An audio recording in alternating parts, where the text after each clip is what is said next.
finally snapped the 21-game losing skid. Bench coach Charlie Montoyo, third base coach Eddie Rodriguez, and assistant hitting coach Mike Tosar also let go. Brady Sizemore will take over as interim manager for the remainder of the season. He'll be joined by bench coach Doug Sisson, third base coach Justin Gershelli, and hitting coach Mike Gellinger. The Cubs and White Sox begin a series tonight in South Chicago. The Cubs have won 2 in a row in 6 of 10 and sit 5 games out of a wild card in the National League. Bundle auto and home, renters or condo, and save with Progressive. I'm Chuck Sanders on News Talk Radio 1410 WRMN.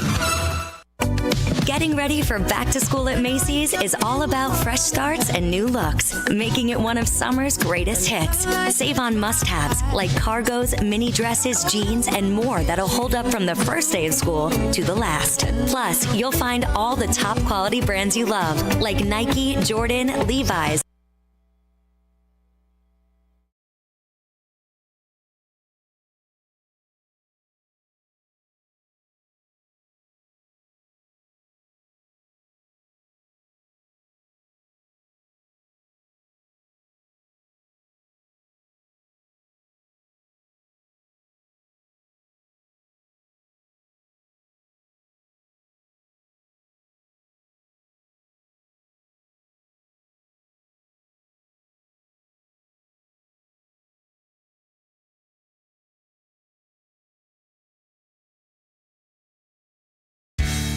Experts say regular auto maintenance is one of the most important things for your car. Meineke Car Care Center at 376 Sundown Road in South Elgin covers all your automotive needs. From oil changes, brake services, and emission testing, Meineke's expert staff provides hard work and dedication with the utmost professionalism. Need an oil change? Visit Meineke in South Elgin for their 23-point inspection. Call 847-888-9644. Take your family out or meet up with a friend for breakfast, lunch, or dinner at the Elgin IHOP, located at 101 Randall Road by the theater. They're open for dining 7 a.m. to 10 p.m. Stop in at 3 p.m. for happy hour with discounted meal deals for early birds starting at just $6. You can choose from breakfast choices like the pancake sundaes or juicy burgers or maybe a classic burrito bowl. Check out the menu at ihop.com today.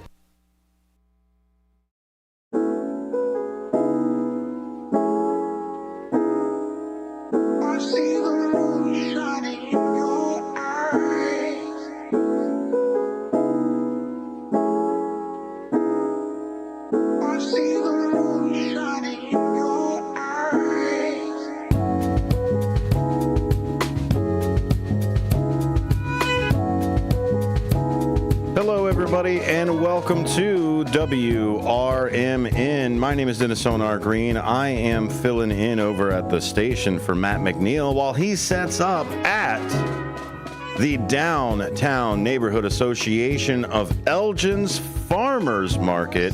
That's right, we're going to be broadcasting live from 4 to 6 right there at the Downtown Elgin Farmers Market. Head over there. The crew is set up.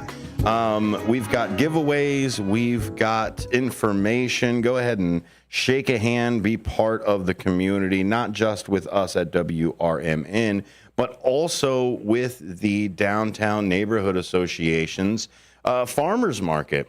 This is the Downtown Elgin, the Downtown Elgin Market, but we all know what the Farmers Market type of is. You get a bunch of vendors of neighborhoods that are here in Elgin. You put them together and kind of make like a little town or a little shopping center outside mall. Food vendors are over there. Craft vendors are over there. That's right on South Riverside Drive in Elgin. The new name, new logo, new hours. The market starts at 3 and goes all the way to 8 p.m. To have patrons enjoy the market for an extra hour after the long days at work. So if you are leaving work right now or you're looking to be leaving here in a little bit, you have all the way up until 8 p.m. to come and check out the farmers market, or rather the Downtown Elgin Market. Not farmers, more crafts, more food, more information as far as real estate goes, some of the clubs that are down there. Lots and lots of fun times. And of course, under those beautiful lit up umbrellas right at that river walk. We're looking forward to another successful year. Stay tuned for the page, downtownelgin.com/market, to get over there. There's also a Facebook page that you can go to. That's facebook.com/downtownelgin farmers market. And it will go ahead and go to that. The vendors, the market, the sponsorship, all over there. Hey, if you want to sign up, you can also sign up to be a volunteer as we go through. Let's see here. We've got a table all set up with the WRMN crew. You'll see Matt down there. You'll see Mark down there. Ben setting up some equipment.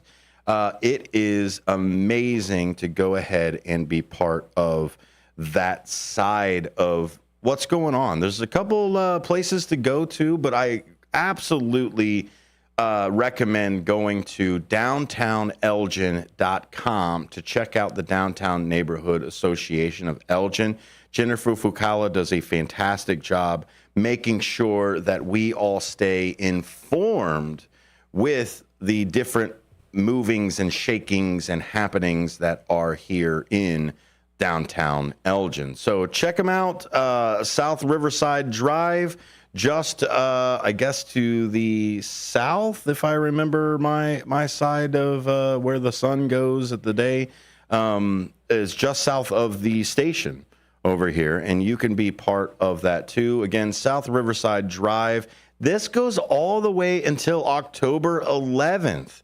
Where I think it might start to get a little cold for it, and then we'll try to find an indoor place. But as far as the outside, right there on Riverside Drive, South Riverside Drive, downtown Elgin Market goes there. Well, we would be remiss if we didn't spend this hour talking about the National Day and the National Day calendar. So you can always go to nationaldaycalendar.com and find out what the National Day is. Sometimes they even throw in those international days as they go through the side. So it's August 9th.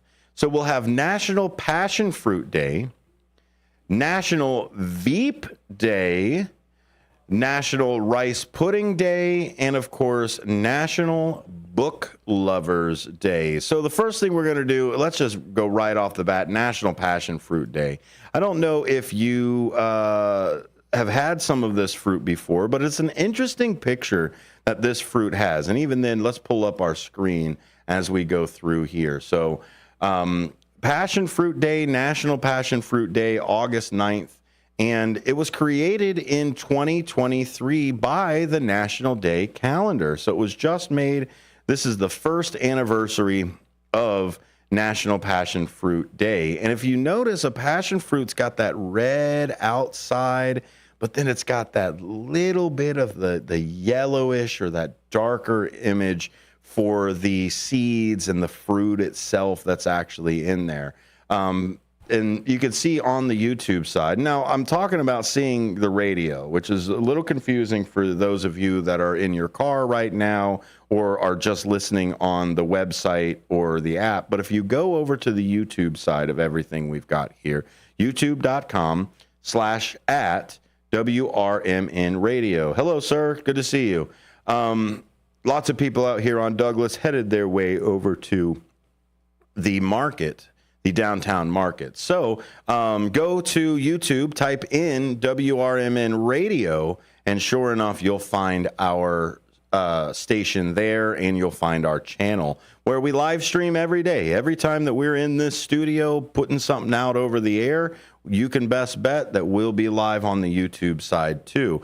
If you follow us on YouTube and go down to the farmers market or the downtown market, whatever you'd like to call it, right here in Elgin, you will see the crew. And the crew is out there to hand out a Danny's dollar or two, maybe even 5, to people who are subscribed to us. So if you subscribe, show the crew down there, hey, I subscribed. They've got a nice blueback Danny's Pizza dollar. That's Danny's Pizza over on Douglas, just down the road on the other side of the police station where we're sitting now. So let's get a little bit into the Passion Fruit Day. We celebrate National Passion Fruit Day each year on August 9th on national calendar. Join us today as we celebrate the delightfully sweet and tangy flavor of the tropical fruit known as passion fruit. We also want to promote and honor the hardworking farmers and growers that provide passion fruit to customers in the United States. This is a hashtag Passion Fruit Day. Passion fruit is a tropical fruit belonging to the Passifloraceae family, which is a combination of flowering plants that has over 750 species. Passion fruit is native to South America, specifically in regions of Brazil, Paraguay, and northern Argentina. The fruit grows abundantly in South America because of the tropical climate, where warm temperatures and rainfall attribute to the abundant growth of the fruit. South America has extremely fertile soil, which provides essential nutrients that promote healthy growth. Interestingly, pollinators such as bees, butterflies, and birds also contribute to the successful growth of passion fruit in the region. However, passion fruit does grow in other parts of the world, including Central America, Africa, Australia, and even Hawaii. The story of the passion fruit, there is a legend in Hawaiian mythology about the goddess Pele, the deity of volcanoes and fire, and the passion fruit vine. According to the legend, Pele had a sister named Haika, who was a hula dancer and a healer. One day, Haika went on a journey to fetch Pele's lover, Luiniao, from a distant island. On her journey, Haika encountered many obstacles and temptations. During her travels, she came across a beautiful passion fruit vine laden with ripe, delicious fruits. She was drawn into the vine's enchanting aroma and decided to take a short break to enjoy the fruits. However, this delay caused her mission to be prolonged, which angered Pele when she finally returned. To this day, it is said that Pele, in her jealousy and rage, turned the passion fruit vine into lava rocks and scattered them across the Hawaiian islands. The legend serves as a reminder of importance of perseverance and staying focused on one's goal, as even a brief distraction can lead to undesirable consequences. What's really great about the passion fruit is it's a small, round, oval-shaped tropical fruit with big flavor. The outer portion of the fruit is either purple or yellow and has wrinkly skin. Inside, you'll find a jelly-like pulp with tons of little black seeds. Don't worry, the black seeds are edible. It's not like you're going to get the watermelon growing into your stomach, or rather the passion fruit growing into your stomach. Purple passion fruit is more common and has a tartar flavor, while yellow passion fruit is larger than the purple and is also sweeter. Here are 5 passion fruit facts to celebrate National Passion Fruit Day. Eating a passion fruit provides high amounts of nutrients. For example, passion fruit contains vitamin C and A, calcium, and iron, all of which promote a healthy immune system, heart health, and assist in digestion. The pulp of the passion fruit can be used in juices, smoothies, salads, and even desserts. In fact, passion fruit is often used as a sauce and topping for a variety of dishes. When Spanish missionaries named the passion fruit flower, when they first saw a passion fruit plant, they were amazed by the beautiful flowers and the way they appeared.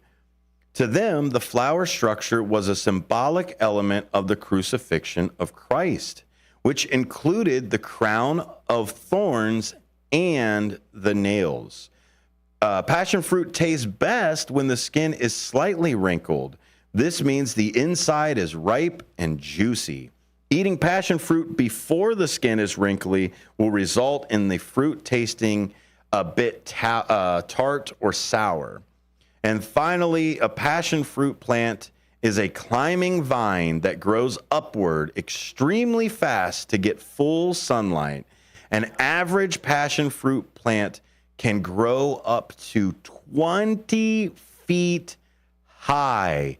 My goodness, that is a big plant. When we come back from the break, we will go into a lot more about the National Day calendar. And of course, it's National Veep Day. So we can learn a little bit about August 9th. And the day acknowledges one president who was neither elected vice president nor president. If you can guess that person, go ahead and give us a call, 847-931-1410. We'll be right back with more WRMN. The crew is headed down to the downtown Elgin market right there on South Riverside Drive. We'll be right back after these.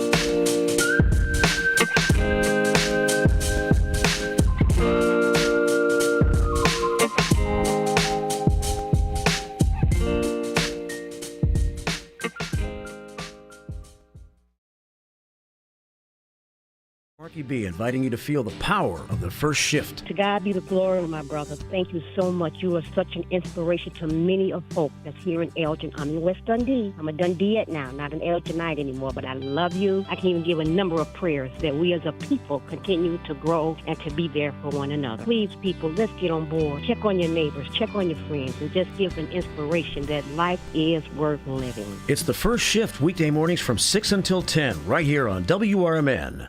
Listen up. Four Corners Radio is the new addition to WRMN's exciting lineup of highly informative talk radio programs. The show is hosted by William Pellerinos, a nationally recognized DUI expert witness and author of the book DUIs Decoded. The discussions on this program will focus on legal issues, food and restaurants, arts and entertainment, and diabetic health information.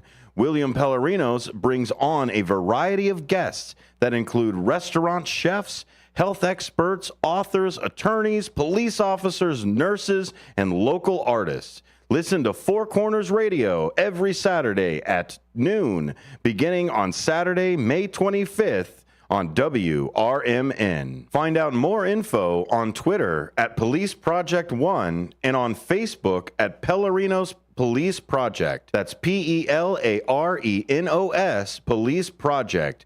One of the things we're proud of at WRMN is our connection to the local community. In fact, recently we hosted a fundraiser for a longtime listener, Gene Wheeler, and first shift listener George Rollinson says it turned out perfectly. Perfection is a moving target. You try to hit that bullseye and you zone in on it. It moves a little to the left and it moves a little to the right. I don't know. I'd say we hit a bullseye. I don't know how that could have been any better. Working together to make Elgin better. We are WRMN AM 1410, serving the local community since 1949.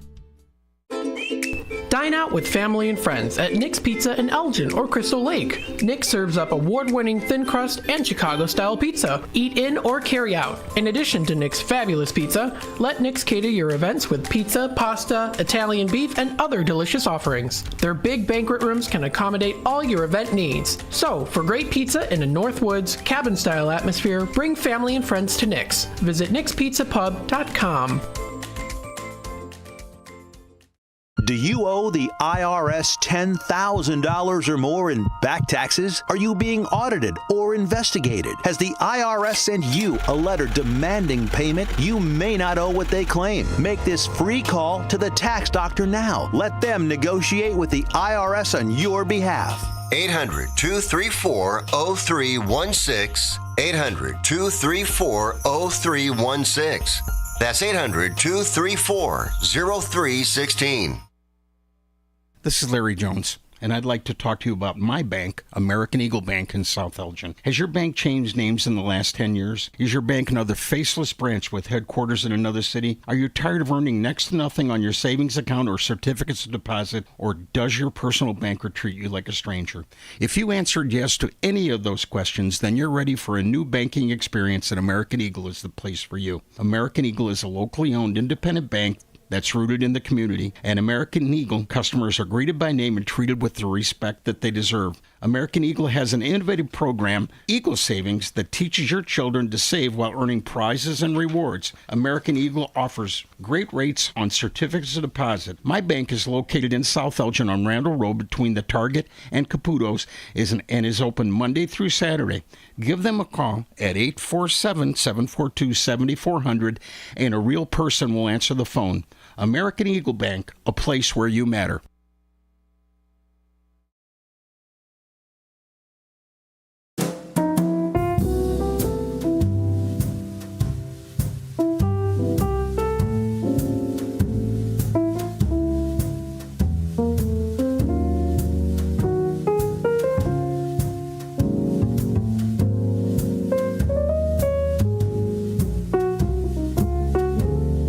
Welcome back to WRMN. My name is Dennis Onar Green. I'll be taking you all the way up until we hand over to the crew who will be downtown at the downtown Elgin Market. That's South Riverside Drive if you are interested in coming down, because of course you're interested in coming down, because we've got all kinds of different giveaways that we're doing down there. Lots of information, and of course the amazing vendors that will be down there at the downtown Elgin Market. South Riverside Drive is the place to go with some of this beautiful weather that we've had today. Now, of course, the sun isn't out, but you know, it's poking through a little bit. It's a little hazy out, but it's a nice, I think it's sitting at 70 degrees right now.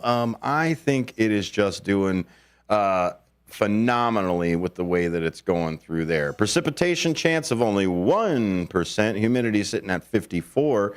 The wind's blowing a little harder than maybe we'd like at the 12 mile per hour mark, but we're still sitting at a nice cool 70 degrees.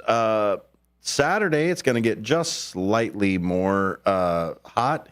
Not by much. We hit a 75 on Sunday for the Coon Creek Country Days over in Hampshire, where we will also be broadcasting live for the parade. That's going to be a nice 78, still with that overcast, partly sunny type of side. On Monday, you guessed it, still in those high 70s. We won't break 80 until Tuesday, where Tuesday is expected to reach that 81. Wednesday slightly higher, but they're guessing next Friday, and that's what it is. They're guessing next Friday we might get that rain. Usually what that means is that we'll probably get it a little earlier.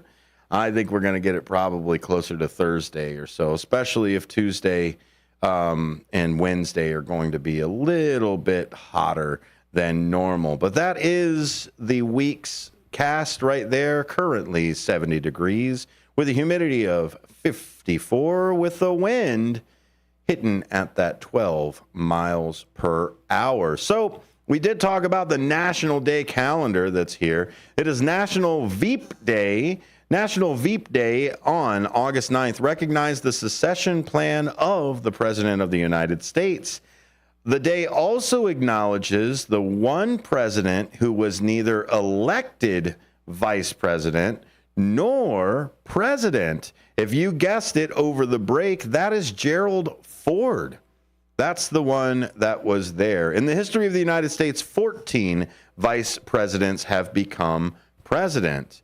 The people elected only 5 of them at some point after completing their terms as vice president.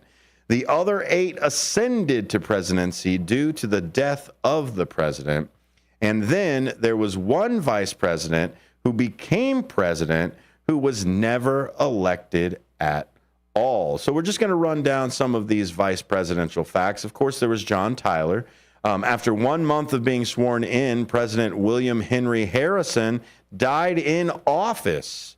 1841, his vice president, John Tyler, ascended to the presidency. I think President William Henry Harrison actually died from exposure. Like he had given a big speech out there and had gotten sick.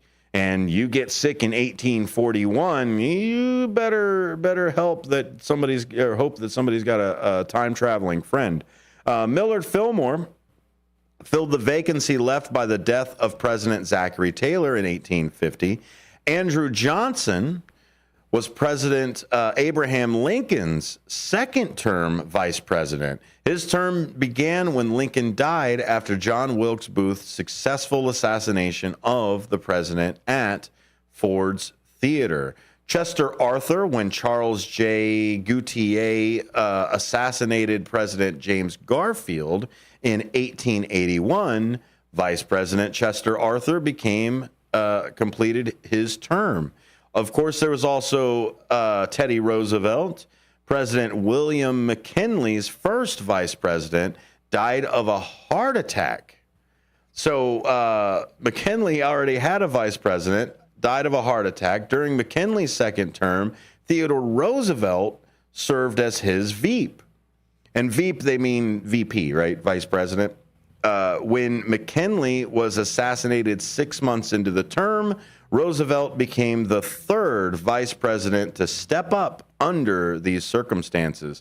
Of course, there's also Calvin Coolidge. After the death of President Warren G. Harding in 1923, Harry S. Truman, President Franklin D. Roosevelt was the only president to run for and win 4 terms.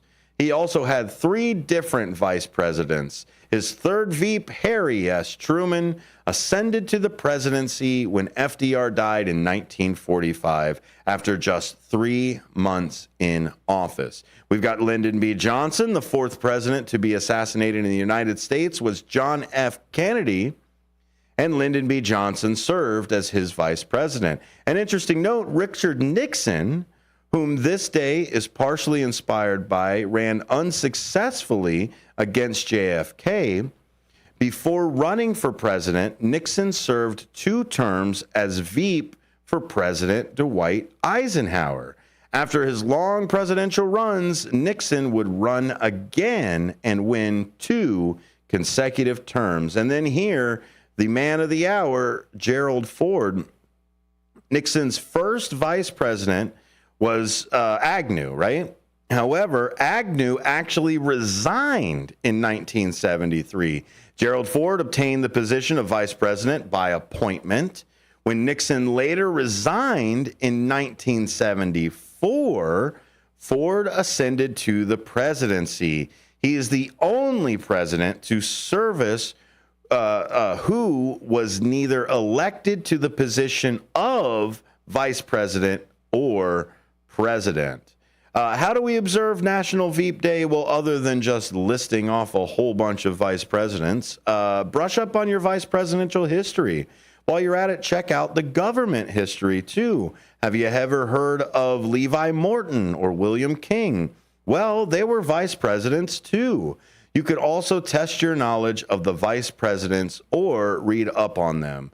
Take a quiz right there at Sporcle, sporcle.com/games/US vice presidents. Of course, you can always go to nationaldaycalendar.com and see where that is on the website itself. On August 9th, 1974, Vice President Gerald Ford became President of the United States upon the resignation, and that is when the August 9th celebration of National Veep Day is there. All the way through a lot of great history that I will let you read yourself from nationaldaycalendar.com. We're going to take one other little break as I check in with the team and make sure that they're all set up, ready to go. We're going to hand over to the downtown Elgin Market right here on WRMN. We'll hand over to them at 4 o'clock. Go ahead and head down to South Riverside Drive, shake the hands of the team, and maybe get yourself a Danny $1 or $5 over there. Just show that you've already subscribed to our YouTube channel, and Matt McNeil will hand you one of those amazing Danny's Pizza $5 bluebacks sitting over there. Join us live at the downtown Elgin Farmers Market, South Riverside Drive, happening right at the top of the hour. We'll be right back after these.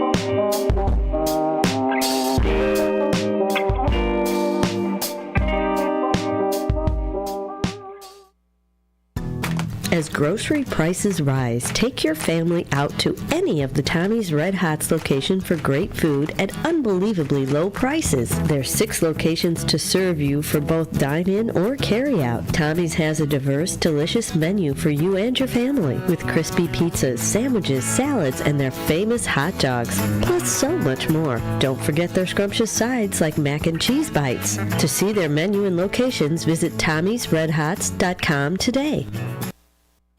WRMN says thank you to all of our local veterans, like Jerry Christofferson of True Patriots Care. We had the 1,700 flags up across from the wall. That's how many POWs and MIAs from Vietnam are still missing. Plus, we do veterans and first responders funerals. Yeah. And so if you ever drive by a funeral home or a church or a cemetery and you see the flags, you know a soldier died today. Go to TruePatriotsCare.com for more information. And veterans, thank you for your service to our country. Oakcrest Residence is marking 120 years of continuous service for older adults, a private, non-for-profit community organization offering cutting-edge solutions for seniors with emphasis on personal choice and innovative programs. Located at 204 South State Street, you'll find short-term and permanent living along with daily options. This building is worth a visit. Blended with style and surrounded with historic significance. Make sure to ask to see the Cellar Pub, a resource available for private group rental. Really, this place has it all. During this 120th anniversary celebration year, the community is invited to join in for free lunches and programs. For more information, visit oakcrestatrium.org. That's oakcrestatrium.org. In the middle of the night, everything will be all right if you listen to Coast to Coast right here on WRMN 7 days a week from midnight to 5 a.m. Each night on Coast to Coast, listeners are captivated by George Newry with discussions on news and current events, conspiracy theories, UFOs, life after death, and all things curious and unexplained. Whether you're working third shift or you're just a night owl, catch the most listened to overnight talk radio program in North America, Coast to Coast, every night, midnight to 5 a.m. right here on WRMN AM 1410 and 96.7 FM. The word is out. Nissans cost less on Route 19, but that's not all. Parts, service, and body shop, they all cost less at McGrath Nissan. Used cars too. The reason why is how hard we try. Right now, get 0% APR financing on select new Nissan models at McGrath Nissan because Nissans cost less on Route 19. Come to Elgin. See what we mean. Attention Fox River Valley. In response to listener input, WRMN AM 1410 is bringing back the live radio shopping show to your Saturday mornings. Join us from 8 a.m. to noon every Saturday starting June 29th for incredible deals and unbeatable savings. And that's not all. Our Redemption Center will now be open only on Saturdays from 9 a.m. to 3 p.m. So mark your calendars and get ready for Saturday morning shopping sprees with WRMN AM 1410, your station for great savings and local fun. For a little lighthearted lawlessness on Sunday afternoons, listen to Handle on the Law from 4 to 7 p.m. Handle on the Law is a unique combination of useful legal advice and outrageous Handle remarks. Whether you're talking about Big Brother, big business, big legal problems, or Big Macs, you'll rarely find Bill without an opinion. His rapid-fire commentary gives listeners the information they crave in the way they crave it. It's Handle on the Law, Sunday afternoons from 4 to 7 p.m. right here on WRMN AM 1410 and 96.7 FM.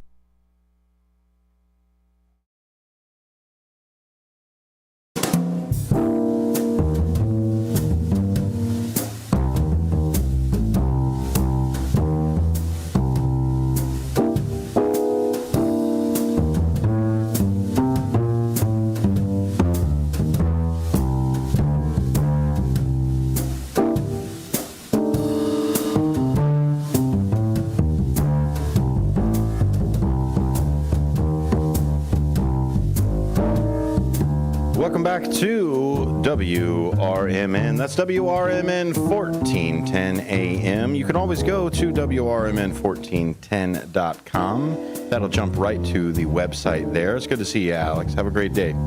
Alex came by, my new best friend over there, my new best radio friend. We love electricians around here and engineers. What was great about having the architect and the engineer today is we got to sword fight our Sharpies. Us engineers, we've always got our Sharpies with us, and it was amazing that I had the Sharpie, Alex had a Sharpie, I think it was Blake that had the Sharpie for the engineer. So it was like 3 different engineering like disciplines all coming together to be best friends for lunch. It was really fun. I appreciate you coming over, Alex. You're very welcome. Head on down to the downtown Elgin market, right there in the Downtown Neighborhood Association. You can find more about that at thedowntownelgin.com/market. That is South Riverside Drive. It starts June 7th every year and goes all the way to October 11th. And you can go down there at South Riverside Drive. See the team. The team's already down there. They've already handed out some tickets and some things. I did check in with Ben Demonium Boquest, who is setting up the equipment over there for the team. You're going to have quite a few people and vendors all coming through as well. This is every Friday on the Downtown Elgin Market, right there, same place, South Riverside Drive. It starts, like I said, June 7th, goes all the way to October 11th. So here in August, it will go all the way from 3 p.m. to 8 p.m. That's the rest of August.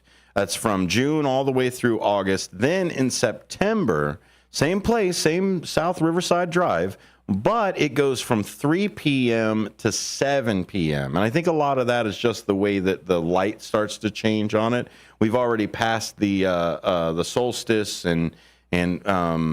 so for us here that keep track of when the sun goes down, it's starting to be a little bit less as winter comes through. It is towards the end of the summer, so get everything in. A lot of kids are going back to school. I mean, I think District U46 is school next week.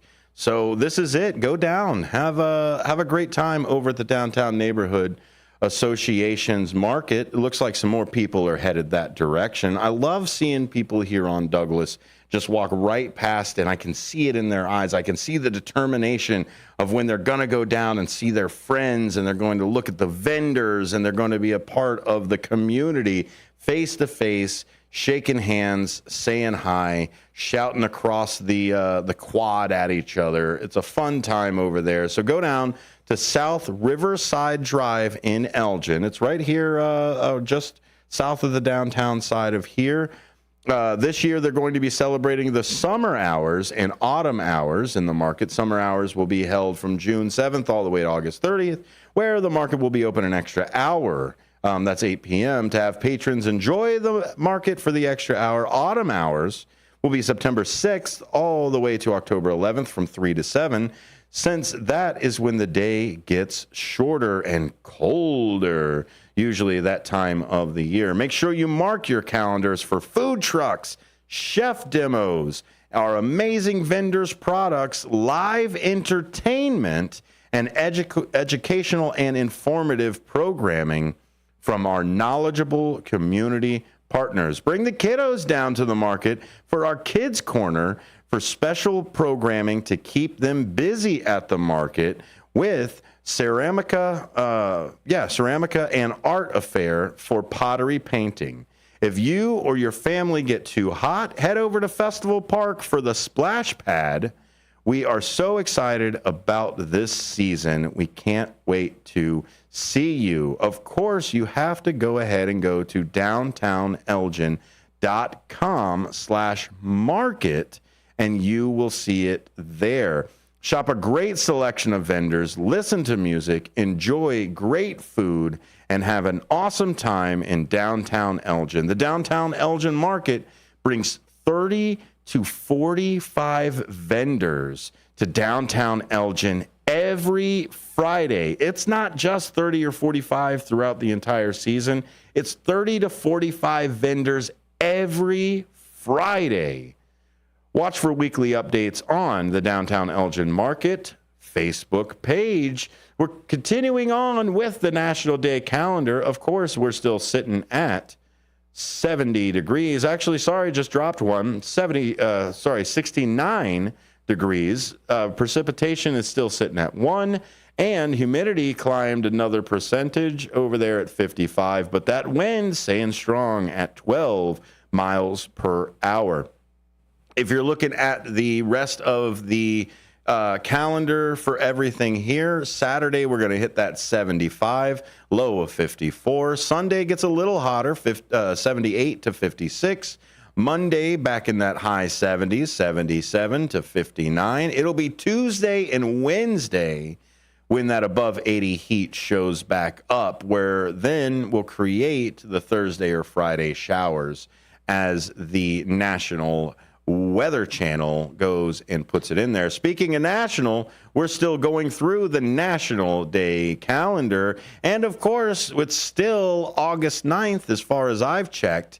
National Book Lovers Day here on August 9th. National Book Lovers Day on August 9th harnesses all the excitement bibliophiles feel about books into one celebration. You can use, of course, the hashtag National Book Lovers Day, a day for all those who love to read. National Book Lovers Day encourages you to find your favorite reading place, a good book, whether it be fiction or nonfiction, and read the day away. A bibliophile, a person who has great appreciation for or collects books. A step back in time a little bit. The very first books used parchment or vellum, with V-E-L-L-U-M. That was calfskin for book pages. The book covers were made of wood and often covered with leather afterwards. Clasps or straps kept the books closed. So it was made with calfskin, it was bound with wood and leather, and then they would put a clasp on it so that it wasn't just flopping around all the time, right? You want to gingerly open something like that because it might dry out or start to stick. And if you're just manhandling the thing around, opening, closing, et cetera, when you break that spine of that book, you're not just like breaking some glue and some paper. You're breaking like some leather where somebody would have to reupholster your book. My goodness. Public libraries appeared actually in the Middle Ages. They started to share more of the knowledge as it went through. Even then, the Library of Alexandria was one of the very first places where communal knowledge was stored. Now, back in the day, they did pass knowledge down through stories and verbally telling everybody the history of what's going on, but they still wrote things down in books and parchment and things like that. Public libraries often chained the books to a shelf or desk to prevent people from walking off with them. So moving forward, along with several recent developments, book manufacturers use digital printing. Book pages are printed using toner rather than ink. As a result of digital printing, print on demand opens up a whole new realm of publishing. In this case, distributors don't print the books until the customer places the order. Oh my goodness, I bet Gutenberg would absolutely love what they're trying to do right now. So that's the new side of everything with all the e-books and everything like that. I mean, I do love feeling the paper. I do love hearing the as you turn the page as that book comes through for things. I really love my e-reader though. I tried reading things on my tablet where it's just bright into your face, but I'll tell you that e-paper that's sitting in there saves a lot more battery life. It's just slightly backlit. It's kind of looking at like a digital clock for the most part, like the LCD type of style. I love the ebook side of it, to the point where I've even got a Nook book where I can actually write and do everything else on it. I love storing my own personal library of Alexandria right there in that side. How to observe National Book Lovers Day? Well, of course, sit back, relax, and read. Don't forget to share the joy of reading with young people in your life. What studies have found is if you want your kids to read, you read. If they see you read and you read to them, they will absolutely pick up books. I've got a kindergartner right now. He's turning 6 in October, and he is already picking up words and reading simple books for everything, because we spend a lot of time reading at our house. It's not a flex. It's just, hey, if we all were into boxing, then he would probably be into that as well. We just like to read a little bit over at our place. I use it as a way to get my kids involved a little bit more with information that they're curious about. I'll make them sit down and read something, and it's a good way to kind of regulate their TV time, right? You turn around and you say, look, we've sat here and done all of this digital side of it. Now we're going to do a little bit more analog. Go and find a book, go look at some pictures, color, do something else. And even if you split the time, hour of digital, hour of analog, and go back and forth with it, that at least encourages them to have that healthy balance of videos and music and television with a little bit of that book and tangible type of feel for things. So sit back, relax, inspire your children to read your favorite novel, or find out about the last book they took off the shelf. Read to the littlest of the up-and-coming readers, too, and share what you're reading with National Day Calendar by using the hashtag National Book Lovers Day.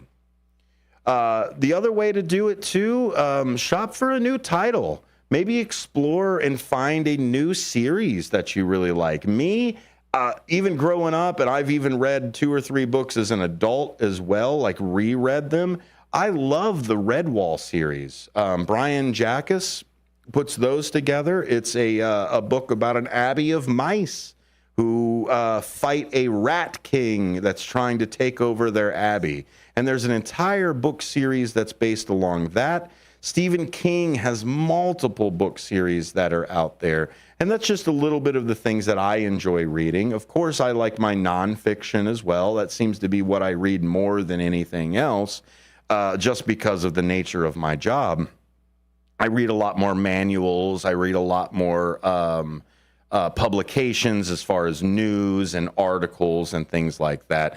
Now, I do love my books. I love pulling up a good book and reading about something. Even then, we've got him on the station. Tom Hartman has a whole bunch of things: the hidden history of America, the hidden history of the Supreme Court. There's a whole bunch of those that are in there. And of course, you can't be a politician without having a book deal somewhere out there or in there in general. So that's back to that nonfiction side. Of course, biographies. So many different people have biographies out there, or autobiographies. If you know the difference, then congratulations. If you don't, pick up a book.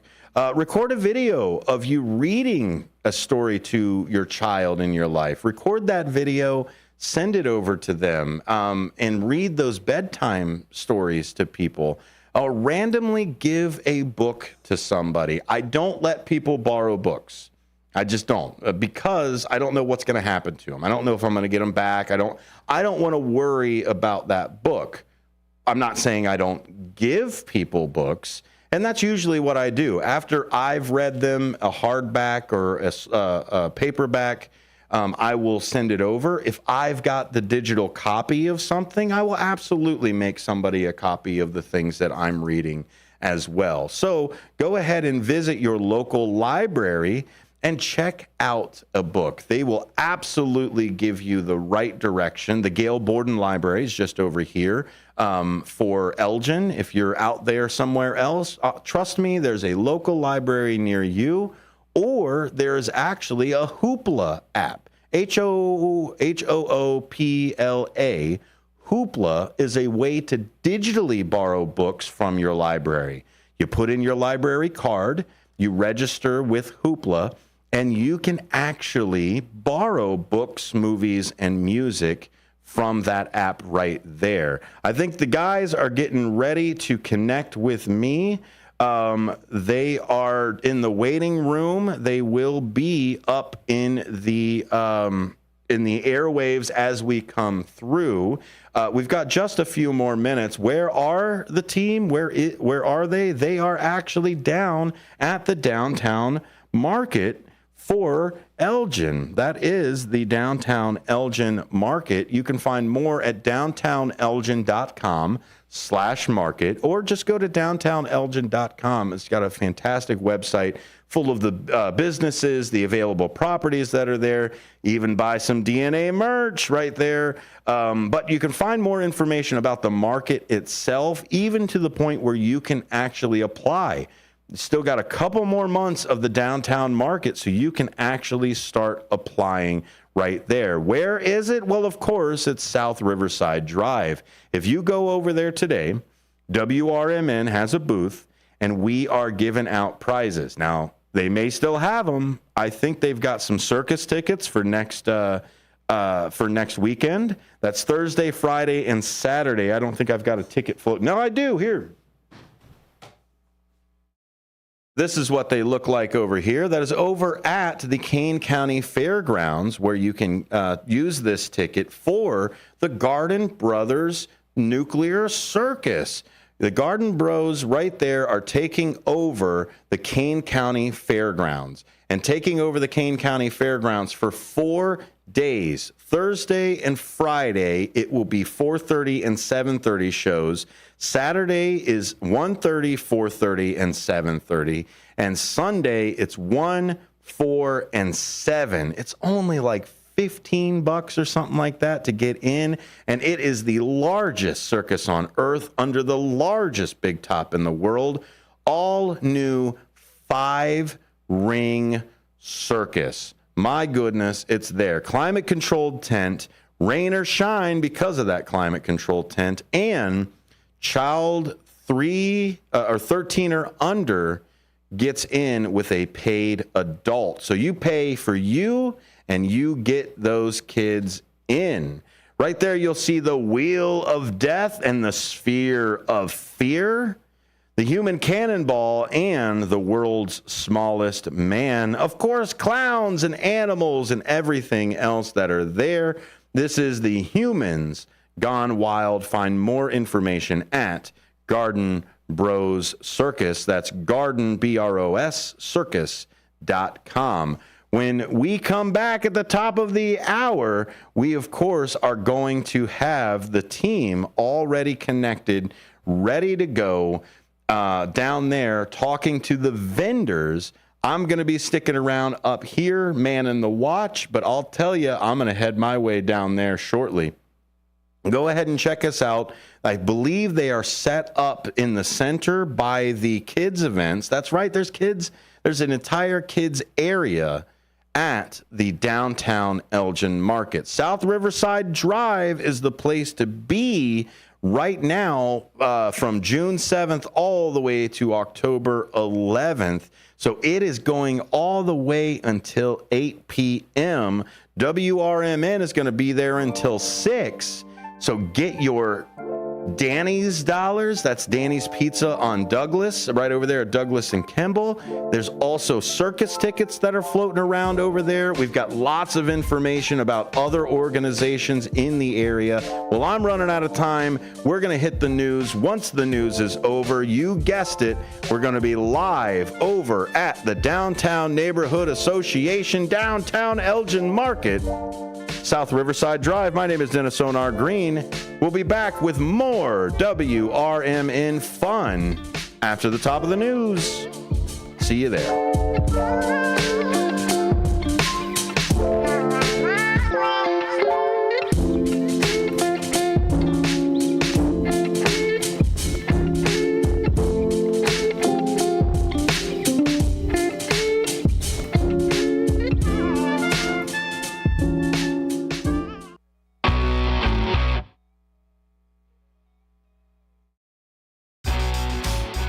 Attention all burger enthusiasts and game aficionados. Celebrate a century of excellence at Mott's Lounge. Proudly serving the community for 100 years under 5 generations of passionate ownership. Sink your... That looks good, guys. Awesome. All right, I've got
renters, or condo, and save with Progressive. I'm Chuck Sanders on News Talk Radio 1410 WRMN. Getting ready for back to school at Macy's is all about fresh starts and new looks, making it one of summer's greatest hits. Save on must-haves like cargos, mini dresses, jeans, and more that'll hold up from the first day of school to the last. Plus, you'll find all the top quality brands you love, like Nike, Jordan, Levi's.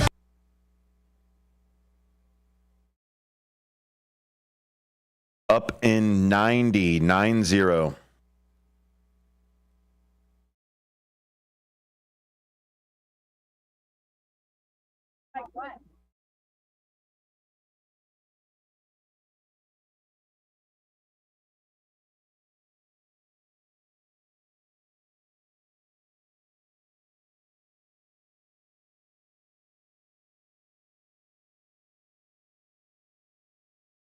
Stand by 60. Looking for your midday daily dose of local flavor? Tune in on WRMN AM 1410, Monday through Friday from 10 to 1 p.m. to Out to Lunch with your host, Matt McNeil. I bring to the table the best that the Fox River Valley has to offer, from diving into the vibrant world of local arts and entertainment to exciting new restaurants and hidden gems. I'll take you on a culinary adventure through the Fox River Valley's hottest spots. Plus, don't miss out on our exclusive interviews with local business owners. Hear their stories and discover what makes them unique. Be a part of the conversation and let listeners know what you're looking to buy, sell, announce, or trade with Tradio at 12:30. So, if you want to get out during the lunch hour, get ready for fun, flavor, and fantastic finds. Catch us on Out to Lunch every weekday from 10 to 1 p.m. right here on WRMN AM 1410. That's Out to Lunch with Matt McNeil. It's your lunchtime escape to the heart of the valley.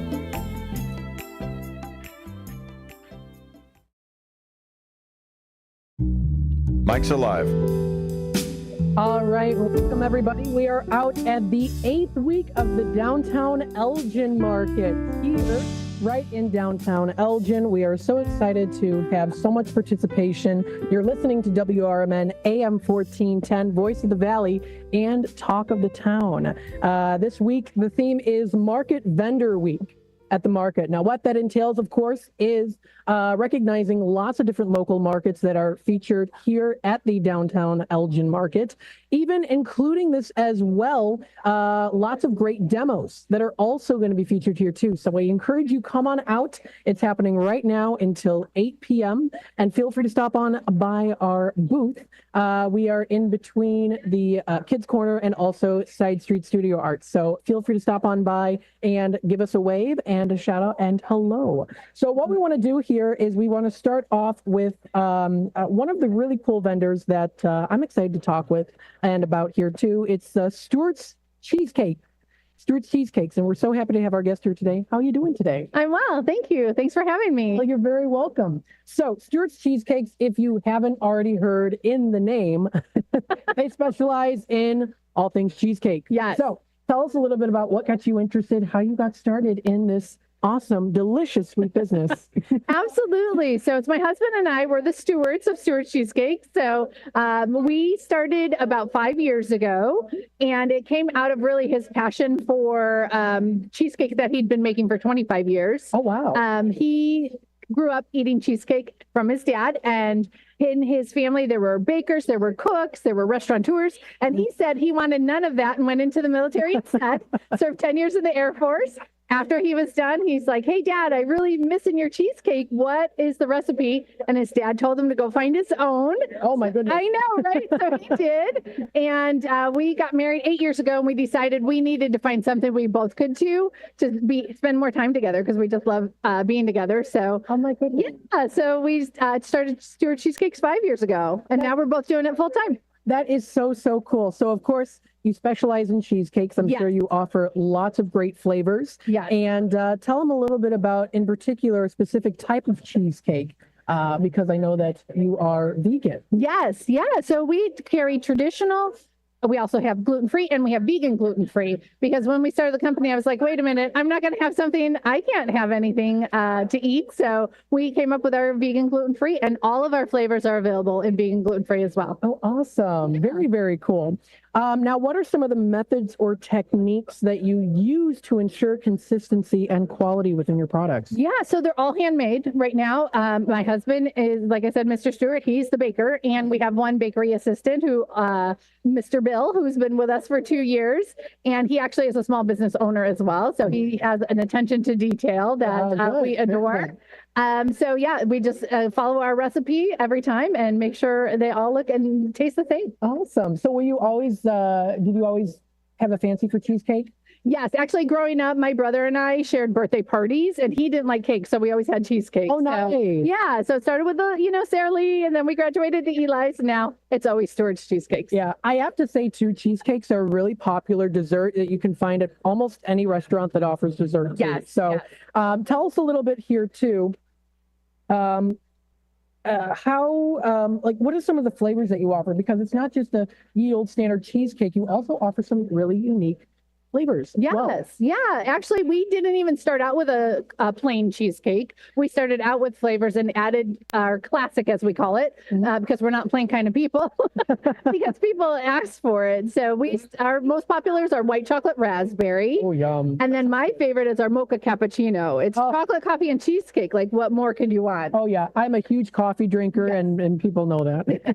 So that's definitely one I'm going to have to try out as well. Yes, for sure. So, yeah. And then we have seasonal flavors as well. Every month or season. Right now it's key lime season, and then next month will be caramel apple. Then we get into peanut butter cup and our holiday flavors after that. Very cool. So are those your signature season of ingredients and flavors too? Yes. Yeah. So we have 9 flavors year round, and then we add in other ones throughout the year. Very cool. Do you get customers that come year round and or seasonally? They're like, oh, it's time for the season. For Yes. This particular one. So yeah, when we get questions, actually John, who helps out here at the market as well, has been like, when is peanut butter cup season? But we do take special requests throughout the year as well. So if you're craving peanut butter in March, we can do peanut butter in March. Oh, wow. That's awesome. Now, how long does it take? I mean, I know it's probably for everyone different, but how long does it usually take to bake a cheesecake? Yeah, so we do them in batches. We usually don't do one at a time. We're lucky to not have to do that,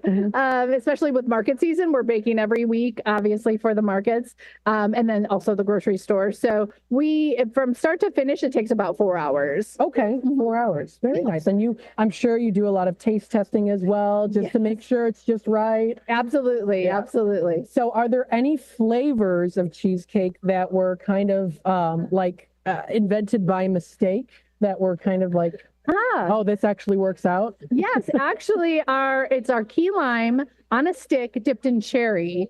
And we had purchased the cherry for a restaurant who wanted to dip their pineapple in it, and we all decided that did not work. Okay. And so then next month was our key lime season. I'm like, cherry limeade. Limeade. So we dip it in it, and so refreshing, and it works. Oh, that's awesome. Yeah. Very, very cool. So the thing is cheesecakes too. I mean, they're nice and cold. Do you ever have people that want them like heated up? I mean, do you put like hot caramel sauce or? No, we don't top them ourselves, but we always recommend if you'd like to do that. We do have toppings available if you do a cheesecake bar for a catering. So you do get toppings that go along with that, but they come actually frozen, and then we give you instructions on how to defrost them and get them ready to eat. Or eat them frozen like ice cream. We don't judge. Exactly. So I mean, you can buy them by. Can people also buy them by the slice as well, or by the entirety? So at the markets, we have them by the slice or on a stick dipped in chocolate or cherry, and then in the grocery stores they're 4-inch size, so perfect for 2 servings. We don't judge if you eat it in one, though. And then on our website, they're 8-inch size. Awesome. So how can people find you online? Yeah, we're at stewartscheesecakes.com. We're also on Facebook and Instagram at Stewart's Cheesecakes. Stewart's with an S, Cheesecakes with an S. Very, very good. So again, you have such an interesting history here too. Thank you, Susan, for being with us today. Absolutely. And I think there was another question I had in particular that I wanted to ask you as well. I can't remember. Did I ask you what was your personal favorite? Was the mocha cappuccino? Yes, that's probably going to be mine too. As a big coffee drinker, are you a coffee drinker as well? I am, but I'm supposed to have decaf, so I only have that one every now and again because I can't have caffeine. But and it's espresso in there. there. So it's good. It's good. Very coffee. good. Yes. Now, I've actually had gluten-free vegan cheesecake before. Okay. It's very good. So I imagine this is also something really good too. Is that also a popular one as well? It is actually, yes. And today we have 6 different flavors of that. And a lot of people can't even tell the difference. Awesome. Very, very cool. So you've been around for, you said, how long? 5 years. 5 years. Very good. And have you ever had a time where you had to deal with, creating a particular flavor that it took a long time to make and then it ended up being a success? Not a long time. No, we have been very fortunate. The flavors that we have tried and implemented have gone over very well. There are some that we thought were just amazing and just didn't sell. Not that they were bad. It just wasn't popular. Like we had a cheesecake charcuterie board. Oh. And we did have a lot. There were some interest in it, but it was like one at a time. And then we'd have to buy all the fruit and all the crackers and everything for it. And so it was costly on our end. So now we just offer that at holiday time. But our most, I wouldn't even say most creative, but the one that made Mr. Stewart cry was our peach cobbler. Oh, wow. So we do make that for Aunt Tina's Kitchen in Elmhurst.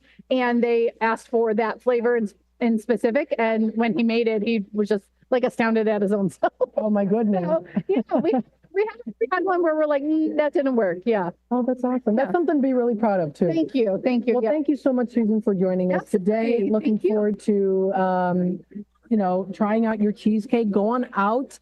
This is going to be a lot of fun. Of course, when it comes to eating cheesecake, you can't surpass it. Yes. Yes. So thank you again for joining us Absolutely. today. Thank you. Thanks for having me. You're very welcome. Well, folks, this is the first interview here that we had today with Susan. Come on down to the the Elgin Downtown Market.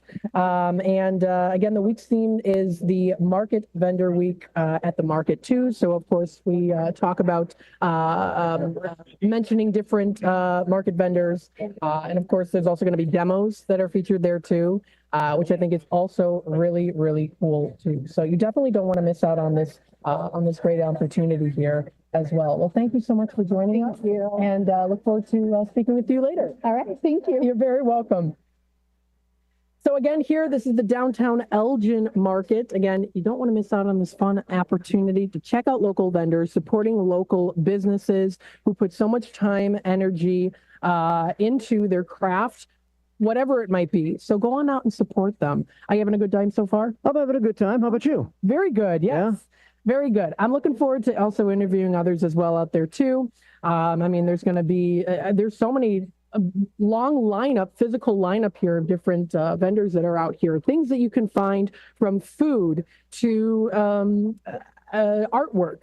They fruits and vegetables, but I think that in the past they don't want to be stigmatized as a farmer's market per se, because it is so eclectic and there's so many different things you can get here besides fresh fruit and vegetables and things straight from the local farm. So that's why they took the farmer out of the name, and they just wanted to be known as more of a market. How many vendor booths would you say are out here, Matt? You were walking up and down the street. I would say, about 50 at least? I would say at least 50. There's a lot that are out here. And again, different ones. You can find one like window replacements. Again, the cheesecakes. You can find different farmers here as well.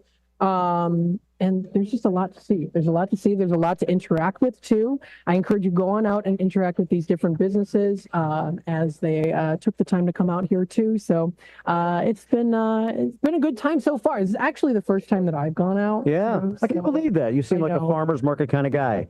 I know. You'd think I would as someone who lives in Elgin, but this is the first time I've been out, and I'm having a good time. So. Yeah. Well, this market itself, I believe, stays open till 8, or is it 7? 7 or 8? It's until 8 o'clock. Okay. 7 o'clock is when September rolls around. That's when it's open till 7. It goes from starting September till October 11th. That's when the times change from 3 till 7 o'clock. So it's until 7. Here now it's until 8. Yeah. So. Isn't it amazing how fallish it feels outside today? Yeah. It's not summer like at all. No. And we've had quite the breeze down here on Riverside Drive as well. People are having to hold their tents down a little bit and things like that. Yeah. So you wouldn't expect this for August the 9th, but still, it's not too pleasant. Wear a sweatshirt and come on down. Yeah.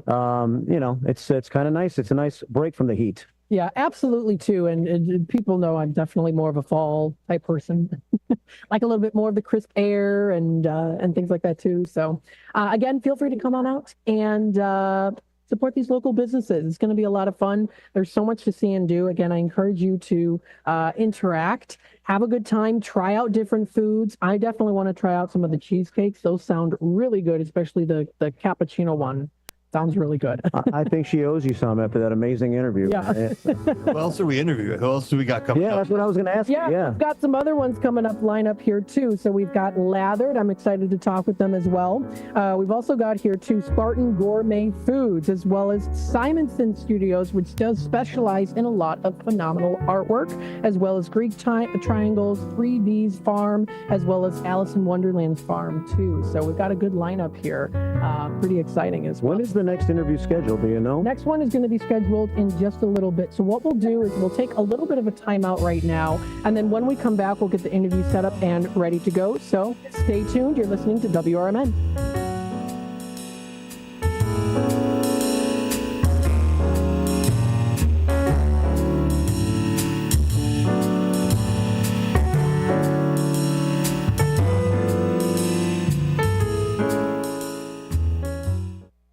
Batteries Plus Bulbs is more than batteries and bulbs. It's your repair shop for Apple devices, Samsung Galaxy devices, and more. Located on Randall Road, just south of 20 in Elgin, Batteries Plus Bulbs fills all your battery and light bulb needs in one stop. They have the largest selection of batteries for ATVs, cameras, phones, laptops, scooters, cars and homes, and everything else. Looking to save money with energy-efficient LED or holiday lighting? Stop in at Batteries Plus Bulbs in Elgin. Go to batteriesplus.com for special offers.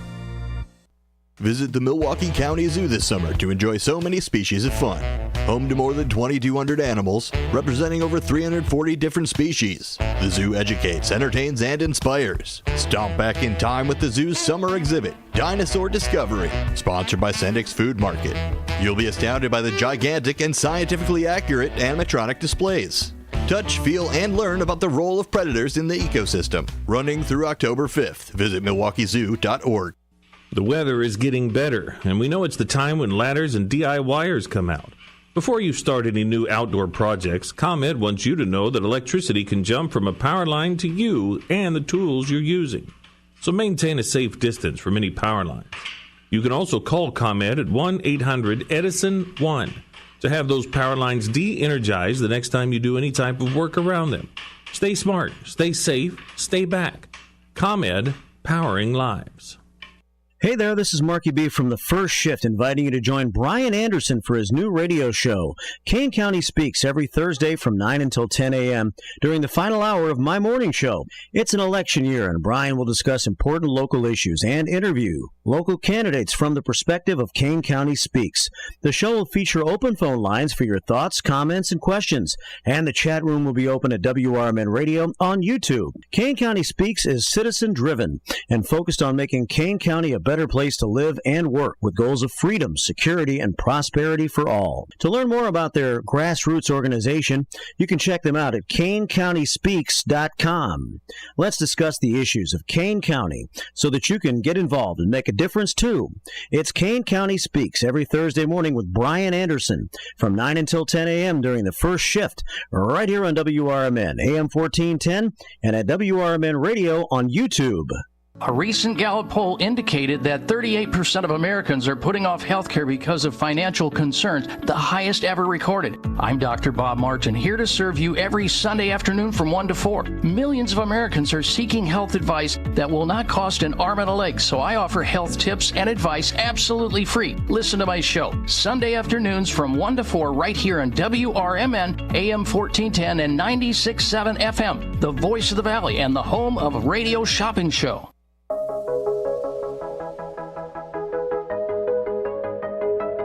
Welcome to the brand new Avid Hotel, Wisconsin Dells Lake Delton, where the essentials are done right every time, all while in the water park capital of the world. Make a splash at Noah's Ark, America's largest water park, or at the Land of Natura, Wisconsin Dells Natural Water Park Experience, family fun at Knucklehead's Trampoline Park, and enjoy train-delivered food at Buffalo Phil's Pizza and Grill. Start your day with our free all-around breakfast featuring rotating hot items and freshly ground premium coffee right here in the lobby. And a 24/7 fitness center. The new Abbott Hotel, 1273 Kalahari Drive, Wisconsin Dells. Call us at 608-404-7600 to book your next getaway. 608-404-7600. Once again, that's 608-404-7600.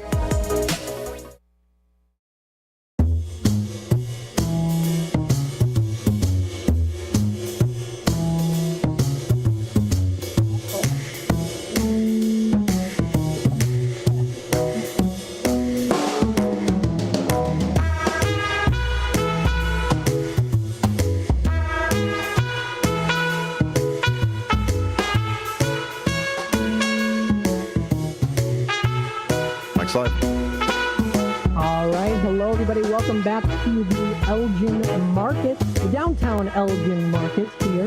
We're so excited to be on out here, too. And the weather is very much fall-esque style of weather today. So it's not super hot outside, a little bit windy, too. So maybe you'll have to bundle up, but it's not too bad.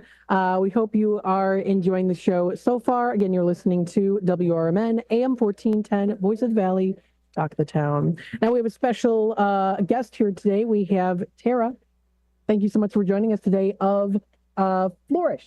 Yes. Thank you so much for having me. So excited to have you on with us today. So tell us a little bit about what you offer and what inspired you to start the business. All right. So Flourish is a gluten-free bakery. It's based out of my home in Sycamore. And I started the bakery because all three of my children have celiac disease, and so they cannot have anything gluten-based. And I was constantly making things for them to be able to eat at school or go to a birthday party or anything like that with friends. And so I felt like there's more people out there who could benefit from this product. Yeah, absolutely. Did they definitely, say, hey, there's some things I'd like to try out. And you say, hey, you know what? I'm going to start doing this too. Every single time they see something show up, they say, is this for the bakery or is this something we get to eat? So when we were in our infancy stages, it was definitely a dream of theirs because they got to be taste testers. And nice. What kid wouldn't want to be a taste tester for a bakery? But otherwise, it was great. Very cool. So how did you go about getting the products to create the bakery? Trial and error. I teamed up with a partner, and she had a culinary background. And so she and I worked together to help develop some of the recipes for the products. Very nice. Yes. Very cool. Were there any recipes in particular that you or your kids really gravitated to that's are some of your favorites, or they're even the most popular ones too? Yeah. So one of my children really likes donuts, and so they ask for donuts every day. I would say one of the most popular items that we have is our cinnamon rolls. Oh, that sounds good.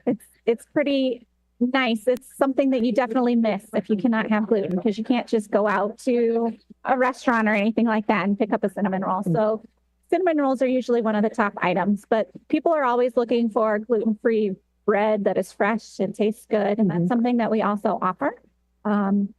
So it's just a pleasure to be able to provide that for people. Awesome. So you said you make it at home too? Yes. All baked at home, baked fresh. At home, baked. That is awesome. Have you had people over too to try out all the different delicious confections? I do not. I have another job, and so I sometimes use some of my coworkers for those types of things. Otherwise, I use neighbors and people in the family and our friends. Okay, so those are the taste testers. Yes. Very much so. Very cool. People will give me the honest truth. Yeah. So is there one that you like that is your favorite? Would you say it's also the cinnamon rolls, or? I'm kind of partial to the snickerdoodle cookies. Oh, those sound good. So you have cookies, you have cinnamon rolls, you have bread. What are some of the other things that you have? We do cupcakes and birthday cakes. We also do banana bread and zucchini bread. We do a raspberry lemon loaf. We have brownie. Sometimes we do cake pops or cheesecake brownies, things of that nature as well. I have some carrot cake cupcakes. Very cool. Have you provided for the schools? I have not. I have not. Where my kids go to school, they are not allowed to bring in food in for birthdays and things like that. So I haven't really needed to do anything outside of what they want or need for their lunch. Okay. It's mostly just outside for sporting events or birthday parties or things like that. Very cool. So I have sorry. How long have you been interested in baking? So we just opened in September of last year. So we are still within our first year of business, but I've been interested in this for a couple years. I definitely did about a year of research before we started. It was kind of a dream that came about from my children and then being in business school. Just kind of paired those together. Okay. Did you have any inspiration from any individuals in your life? Just my kids. Just your kids? Oh, that's awesome. Yep. That's awesome. I'm sure they're very grateful. Oh, that's awesome. So tell people how they can find you here. I mean, I know that you're, of course, here at the market, but yes, we have a booth here at the Elgin market. We also do orders online, so you can find us at flourish-sycamore.com, and then all of the orders are placed that way, and then coordinate pickup times from there. Okay, very cool. Very cool. So folks, I encourage you to try this out. It sounds absolutely delicious. Do you also offer, like when you make cupcakes, does it also include like, do you have like the frosting on the cupcakes? Is it like sugar-free or is it like regular sugar? We do not do any sugar-free options, but we can do dairy-free, we can do vegan, we can adapt however special needs those kind of things go to the best of our abilities. Very cool. So it's very customizable too. Yes. Which is good for people out there who might have specific needs or maybe feel like, oh, you know, I can't have that. She can customize it for you too, which I think is absolutely awesome. Well, thank you so much for joining us today, and I wish you, of course, the best of luck in your business. I know it's going to flourish because it's very popular nowadays. People trying out all the different gluten-free options, vegan options as well. So we wish you nothing but success. Thank you so much. Thank you so much for joining us today. You as well. Thank you. Bye. Bye-bye. So again, that is Flourish Gluten-Free Bakery in Sycamore. Yes. Thank you so much for joining us today. Very nice. Thank you. So folks, come on down to the Elgin Market here, downtown Elgin Market. Again, the market vendor is the theme is the Market Vendors Week. So it's the Market Vendors Week. That's what the theme is. And the location is at 73 South Riverside Drive right here in Elgin. So again, don't let the fact that this wind is currently picking up and slowing down here and there to stop you from actually going out and enjoying all of these great vendors. There's lots of cool vendors that you can go out to, that you can support. And again, there's just a lot of really cool things here that is a part of the downtown, Elgin Downtown Market, also brought to you by the Downtown Neighborhood Association. Again, this is a vibrant market. It's held here in Elgin. It's a fun place to be, and it's going on now until October. So again, the specific time frames here now are still continuing on strong in the summer as we approach the fall time. Once September rolls around, then the hours are going to change just a little bit here when we start getting into the autumn season. It's going to go then until 7 o'clock instead of 8, and the market ends officially October 11th. So there is still a lot of time, and again, they're out here every Friday. So there's still a lot of time for you folks to go on out and enjoy everything that is offered here at the market. Mark. Yes, sir. What have you seen? Anything in particular that stood out to you that you're like, oh, I got to try that out? Well, you know, I was babysitting a gluten-free cupcake table while you were doing an interview. Doing the interview. Yeah, so that was interesting. I was a little bit scared because she came back and she said doing radio interviews is not her forte. So I asked her how it went. She goes, well, as good as it could be for someone who doesn't really do radio interviews. And I said, well, I did as good as I could for someone who doesn't really sell gluten-free cookies, trying to hold down your I made no sales, but at least one person asked me a price, so I don't feel so bad. That's good. It's good to, you know, not feel so bad about stuff like that too. So, but you know what, the lady that's at the table next to them that didn't have anybody manning the table, and so she couldn't come over and do an interview, I think she's ready now because she found someone has come over to help her out. So if you're ready for interview number 3, I can go grab her. Oh, yes, absolutely. So you're walking this way right now. Yes. Okay. Here she comes. Yeah. Greatly appreciated here too. So we got some good interviews and nice lineup here of some really cool places. And we've got our next guest here coming up. Thanks for joining us. Yeah. I'm holding down the microphone for you. Here you go. So we have here, and again, if you'd like to introduce yourself. Yes, I'm Carol Wampler, and I'm the CEO and co-founder of Lather.co. Very cool. So tell us a little bit about how you got started with Lather. What got you interested? What inspired you? A little backstory, which I know you did tell me a little about too. Yeah. So my husband and I were dealing with infertility for 5 years. And then I found out that one of the body products that I was using had a synthetic fragrance that was toxic to the reproductive system. Okay. So that opened my eyes to a lot of things that we put in our bodies that can be toxic. And messing with infertility just wasn't like, I was not happy about that. So I just decided to start doing research and what things can be considered hormonal disruptors when it comes to in the ingredient list, in our products. And the biggest one is synthetic fragrances. Synthetic fragrances can be hormonal disruptors, not just for fertility purposes, but for your overall health. And I couldn't find any products that just focused on having clean ingredients. So I started making my own products, and I detoxed my body, for 2 years before getting pregnant. So I was able to conceive. I was actually telling you earlier that I actually started the business because we wanted to have funds for IVF, because IVF is very expensive. And I was a nanny, and nannies don't make enough money to do IVF out of pocket. And we also didn't have insurance. So, I was working, got the business going. I was working the business for it, and we didn't even have to go through IVF because we were able to conceive naturally. And I do believe that taking synthetic fragrances out of my life really helped my hormones get balanced. My minerals and vitamins, were absorbing better, and, everything else along with a good diet and, good, healthy, exercises and all that. I was able to conceive naturally. So I have my little baby. She's almost 3 months old. Oh, awesome. And we have a business now. So yeah. That is so cool. Now, the fragrances, how are they developed? And what's the process of developing these different fragrances? Yes. So since our fragrances are not lab made, so everything is natural, I only use essential oils. I don't derive the essential oils myself. I source them from a farm, but they are essential oils, and they're pure, 100% organic and cold pressed. Very nice. That's very nice. So I'm sure you also get, do you have a lot of different scents?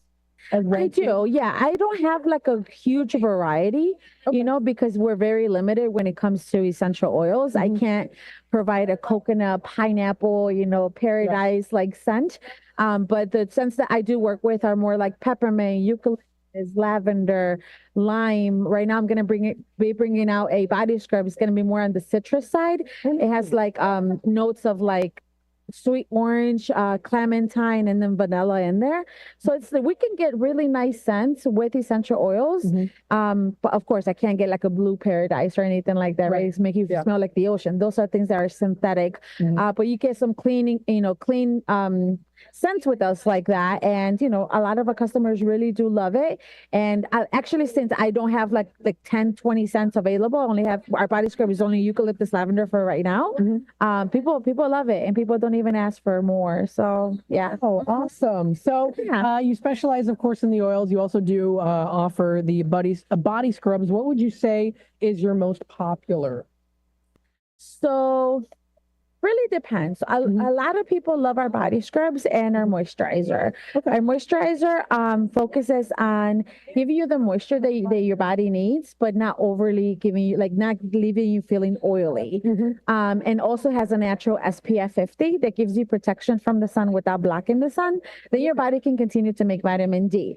So all of my products, really have a purpose to them. And the reason I created that body oil specifically to not block the sun is because I was vitamin D deficiency at one point. I was like at 9, which is really bad. And I was having a lot of mental issues. I had a lot of suicidal thoughts over and over. And it was because I was really low on vitamin D. So I really focus each product that I have to have a purpose. And my body oil represents not blocking the sun, because it really does take a huge toll on your mental health if you're super deficient on vitamin D.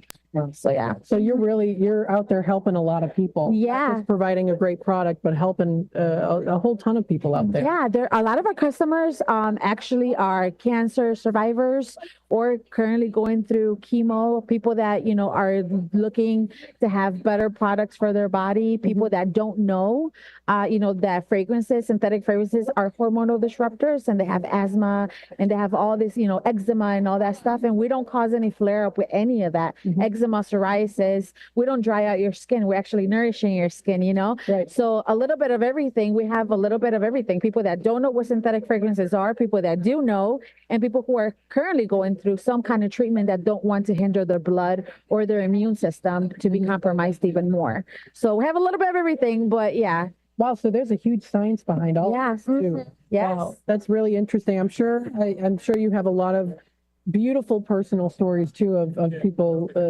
saying thank you for offering this product. Yeah, no, we do, and we're very thankful for every customer that comes to us, that gives us a try, that is able to hear us out. Because if you guys come to our booth, you guys will get all the information. Like I will let you know this is the reason why, this and that. And sometimes I end up talking to people for like 10-15 minutes, and I really do focus on talking to one customer at a time. And we have great conversations.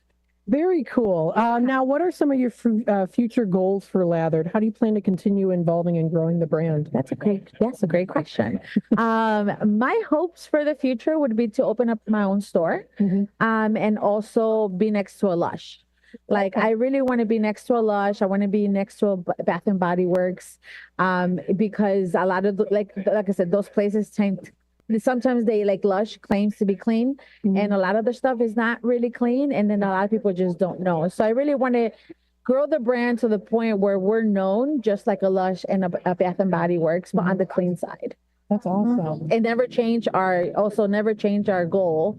As we become bigger, as we become well known, I don't want to ever change our goal just for profit purposes, So I always want to maintain, our goal is that to help people have cleaner options for the hair care, body care, and skincare. Very cool. So how can people find you online? Yeah, so you guys can follow me on Instagram at lather.llc.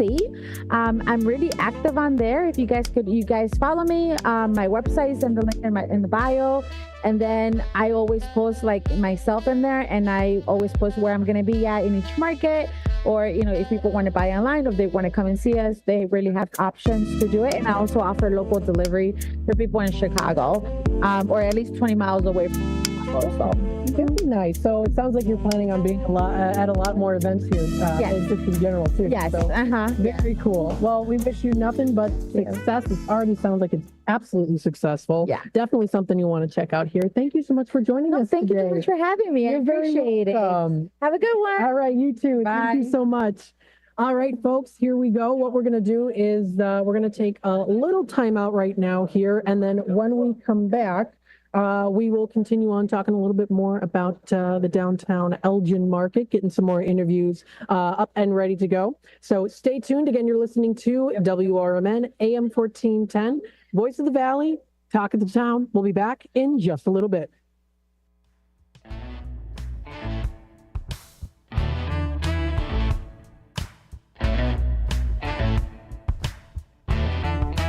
Are you frustrated with the way our world is becoming? Do you want to make a difference right here in your own community? Come to the next Elgin Township Republican meeting and be a part of the change you want to see.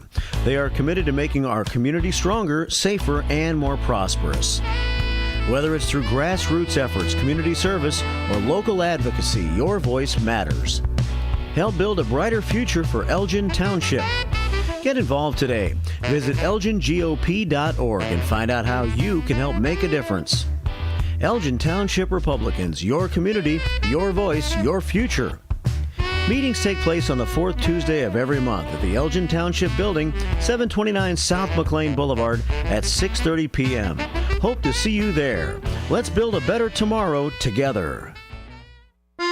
America's Best Restaurants travels the country and features restaurants that you should visit each week. Recently, the cast and crew made their way to Renata's German Restaurant in Hanover Park. Renata serves old family recipes and delicious German-influenced food. Renata's also specializes in a wide variety of traditional German baked goods, too. So, if you've yet to visit Renata's, try America's Best Restaurants choice. Drop in soon for breakfast, lunch, or dinner. Visit renatasgermanrestaurant.com. Summer Lake House offers the ultimate waterfront family dining experience, complete with rustic summer-inspired decor and a menu that highlights simple, handcrafted dishes prepared with locally sourced ingredients. The Wisconsin-inspired Summer Lake House, where you can enjoy a laid-back, family-friendly vibe with delicious modern American cuisine and handcrafted cocktails. Don't just go out to eat, go outside to eat. Summer Lake House on Lake Delton. If you are 50 years and older, you are welcome to join Elgin State Bank's sponsored movie days at Elgin Marcus Theater. It will always be on the second Thursday of each month. Doors open at 8:30 a.m. At 9 a.m., you will hear a very brief message from Sherry Aschenbrenner about upcoming senior events, and movies will begin at approximately 9:30 a.m. Coffee and a donut is complimentary. You can always call the movie theater hotline number of 847-888-7976 to find out what movies are playing each month. The cost is $3 if you are a member of Elgin State Bank, meaning you have an account there, and $5 if you are a non-member.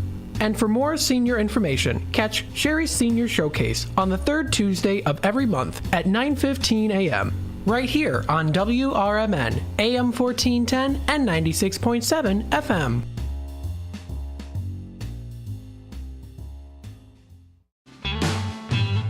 Belux Bar and Grill, Wisconsin Dells, is the quintessential American grill and bar, with refined rustic cuisine and award-winning libations. Their honest, feel-good food menu is complemented by a beer list to satisfy every taste. Classic cocktails and our signature shakes, rich and creamy with a splash of boozy goodness just to shake things up a little bit. Belux Grill and Bar, classic American cuisine with a contemporary twist. Anderson Japanese Gardens, ranked the highest quality Japanese garden in North America and located right in the heart of Rockford. Their mission is to open minds to a different culture while offering a place of peace and tranquility where one can find healing, renewal, inspiration, and a re-energized soul. A premier destination for corporate functions, special events, weddings, and receptions. For directions, hours, and fees, visit andersongarden.org today.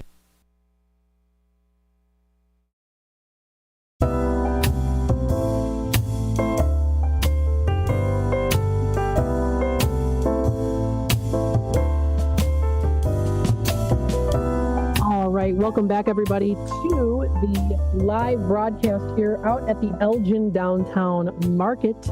Yes, we are here, and it's been a great time so far here. It's beautiful outside, too. I mean, well, in particular here, not super hot and sunny.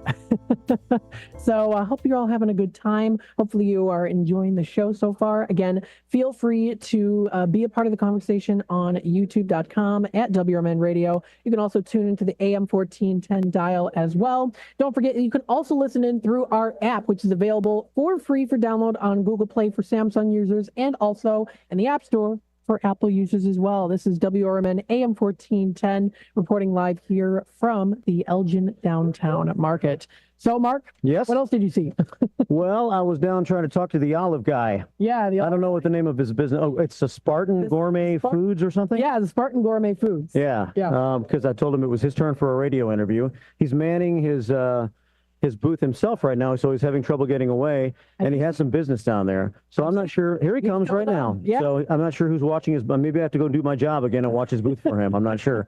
I've already watched the gourmet cookie booth for a little while today. Okay. He's walking right past our booth. Come over here, sir. Come on over. I'm going to give you the microphone right here. Did you find anybody to watch your booth? Just your neighbor. Oh, a neighbor. Okay. Awesome. I'm like, that's good because I don't want anybody to steal your stuff. You have a lot of good stuff down there. Yeah, I have very good, really good things. I'm going to pass the microphone on to you. Matt's going to talk to you. Okay, thank All you. right. Thank you so much for joining us today. We're looking forward Thank to you very much. Of course, you're very welcome. So tell us a little bit about Spartan Gourmet Foods. What got you inspired? How did it all start? Okay. When I retired from my previous job about 10 years ago, I started going to Greece, to Sparta, because I have a farm there with olive trees and orange trees, but mostly olive trees. And I started going harvesting the olives, making the olive oil, and bringing here, little by little, people, they asking for more and more and more. Okay. And then I started the company, Spartan Gourmet Foods. And because everything is from Sparta, good things, I introduced the olives, Kalamata olives, in olive oil. Okay. No brine, no brine, salty water. And people, they love it. And since that time, I bring olives and olive oil olives in olive oil. Plus, then I start doing some other things, find some other good things. Another thing is kind of from Greece, olive wood utensils. Some they are from my trees. When we trim the trees, we are saving the good logs and create something good, something different. Wow. Yes. Very neat. So nice, you have a nice array of different things here too. How do you maintain the freshness and flavor that you put into the olive oils from the pressing and packaging? Okay. We harvest I go to Greece every year from December through March. Harvesting the olives begin of December. Okay. We harvest the green olives mostly because it has more polyphenols at that time. And we are bringing the olives every day to the factory for processing. Okay. We might not process every day, but every other day for sure, in order to have the freshest olive oil with good, no acidity, to be extra virgin olive oil. Okay. And then we take the olive oil to a factory that it is everything is FDA approved in order to have the packaging and everything else. Okay. And ship it here, and I save it in a public or not public, sorry, in package in places climate control. Okay, that's important. Because I want to have cool places to be all the products. Right, that's important. That's important. Very to keep it important. fresh. Yes. Everything is in climate control. Very nice. Now, how do you stay ahead of the trends in the gourmet food industry, and what innovations are you currently exploring? Is there anything that you're trying out differently, or are you keeping to an original style of things? I keep in the original style that was given to me by my parents. I love it. Yes.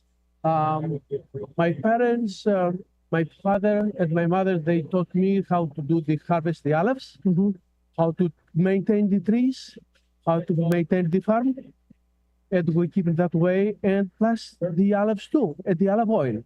The olive oil have to be in a cool place, away from sunlight, and we keep it that way. So and the olives in olive oil, low salt, and to be nice and good. That's awesome. So you have some really cool family history here too. Yes, thank you. Passing it down. I love passing down. Yes. Yeah, because I love family history and traditions and how you pass down those traditions and encourage others too. I think that is absolutely phenomenal. So okay. Yes. Thank you. You're very welcome. Thank you. So another thing here too, I did also notice when I went to your booth that you also did not just have olive oil, but you also had other products that you sell as well. I sell sea salt. Okay. Balsamics. My friend makes these balsamic vinegars, balsamic glazes, no extra sugar, no preservatives. Okay. Nice. These are really, really good products that I sell here. Very nice. And plus sea salt. Sea salt collected by the rocks of the seaside. Not processed with any any factories or processing. Mm-hmm. Has all the ingredients that is Mediterranean Sea has, and everything is from Greece. That is so cool. That's really neat. Everything from Greece. So you go to Greece how often usually? Every year from December through March. Very nice. Stay away from Chicago winter. Yeah. Okay. So they call me snowbird, but anyway. Very cool.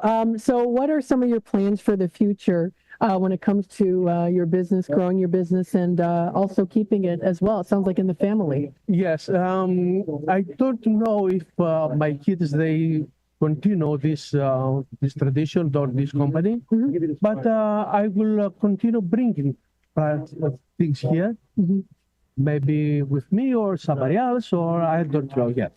But still, as long as I'm strong and good, I will continue. Awesome. And if any of my kids, they want to continue this, it will be good. But really, we'll see. We'll see. Nobody says no. Well, I wish you the absolute best of luck when it comes to creating these awesome products with the olive oil and the salt. You're bringing to the table some really balsamics, mostly balsamics. The good things that I bring here mostly, they have many people, they like it. It is the olive oil, the olives, balsamics, sea salt, olive wood utensils. When we trim the tree, we save some of the woods in order to make the utensils. Now, I don't make it, but somebody else does. Okay, very cool. So do you have a signature recipe that you'd like to share? Is there something maybe also that is your favorite type of food that you like to have olive oil with, a good pairing? No, I don't have anything recipe. Say a good salad is really good. Pan-fried eggs in olive oil is good, really good too. Or to use olive oil in any kind of food, any good cooking. No deep frying. Olive oil is not good in deep frying. Right. But you can use in any kind of food. Especially if you have the olive oil fresh, it's good.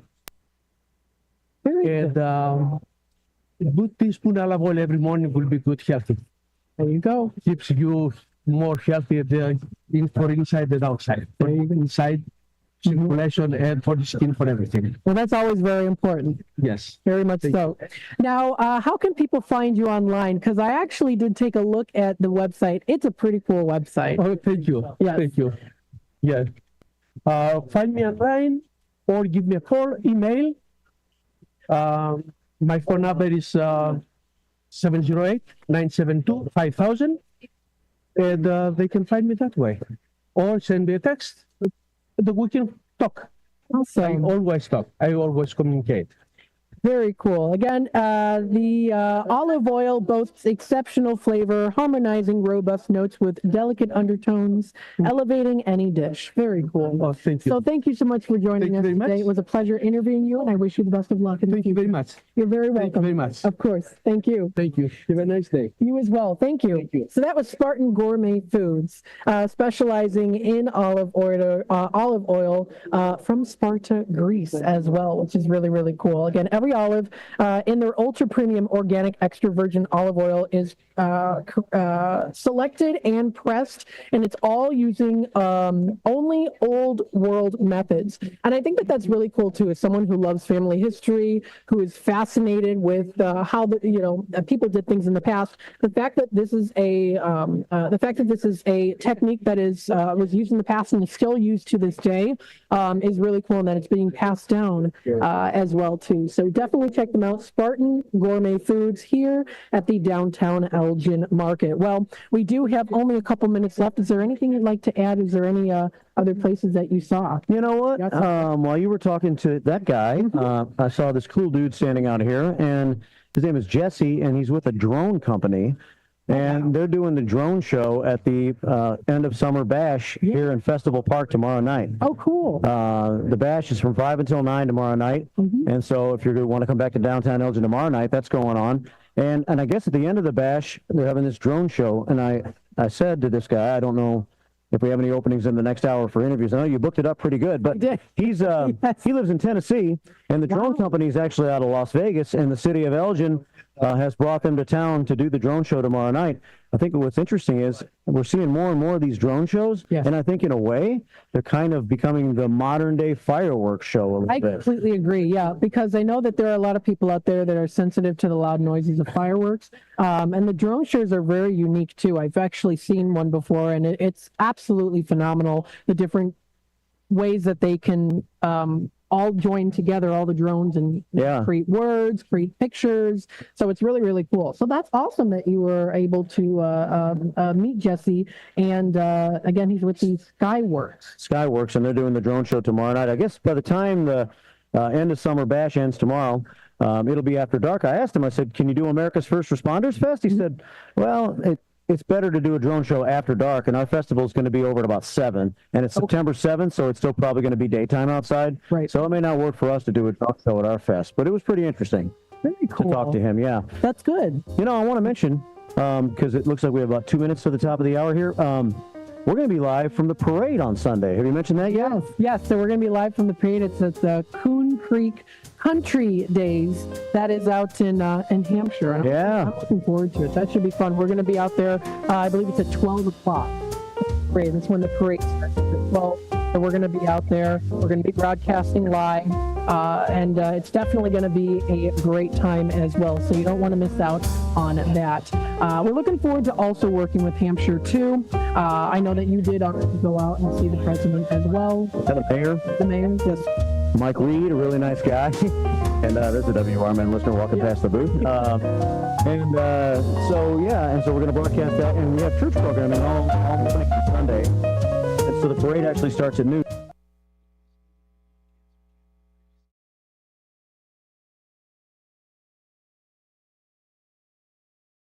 Team 10 back in just a bit.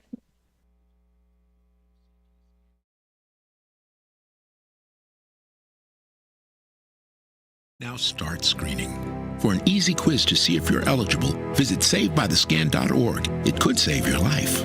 SaveByTheScan.org is brought to you by the American Lung Association's Lung Force Initiative and the Ad Council. Theriault Booth, a leading local law firm, is located on the beautiful Fox River in downtown St. Charles. Here's Ryan Theriault. For better or worse, there are just times people need a lawyer. Whether you are involved in a work injury, in an automobile crash, selling a home, or even planning for your estate after your passing, we're here. We're local. We're part of the community. For more information, visit them on the web at tbfirm.com or give them a call at 630-526-4242. Your hometown radio station since 1949. We are WRMN AM 1410, Elgin time, 5 o'clock. With your 1410 WRMN News Flash, I'm Sean Credan. Brought to you by Bank of America Merrill Investments. In Elgin, officials debunked rumors regarding a search and rescue operation along the Fox River that, according to many, had happened yesterday. Highland Avenue instead was closed from Douglas Avenue to Route 31 due to a minor fuel leak, which remains under investigation. In Elgin, the race for City Council is heating up with petitions now available for 4 open seats. Interested candidates can visit the city clerk's office in City Hall, room 202, to secure their petition. This Saturday from noon until 2, the Lego Olympics are taking place at the Elgin Community College. You can celebrate the 2024 Summer Olympics with an epic Lego building contest. Build an Olympic-themed creation with family and friends. You'll have 2 hours to build, and entries will be judged by ECC staff. With your 1410 WRMN News Flash, I'm Sean Credan. If you're looking to get a new car, you could really cut expenses by bundling your car and renter's insurance with Progressive. Sure, you love your old car, but you know it's not normal to give instructions on how to open the window. It should be self-explanatory, but it's not. And notice how when you're in other people's cars, you can feel cushion in the seats? That's pretty nice, right? No, it's just normal. So bundle your renter's and car insurance with Progressive and put the savings toward a new car. It's time. Progressive Casualty Insurance Company. Coverage provided and serviced by affiliates and third-party insurers. Not available in all states. Downy Rinse and Refresh. Break up with stinky clothes. Rinse it out. Every now and then I get a little bit tired of the stinks that just will never come out. Oh, Downy the rinse change. Every now and then I rinse it out. One wash and it delivers. one wash, it smells so clean. Downy Rinse and Refresh, it's a dream. Downy Rinse and Refresh removes 100% of odor in just one wash. Guaranteed.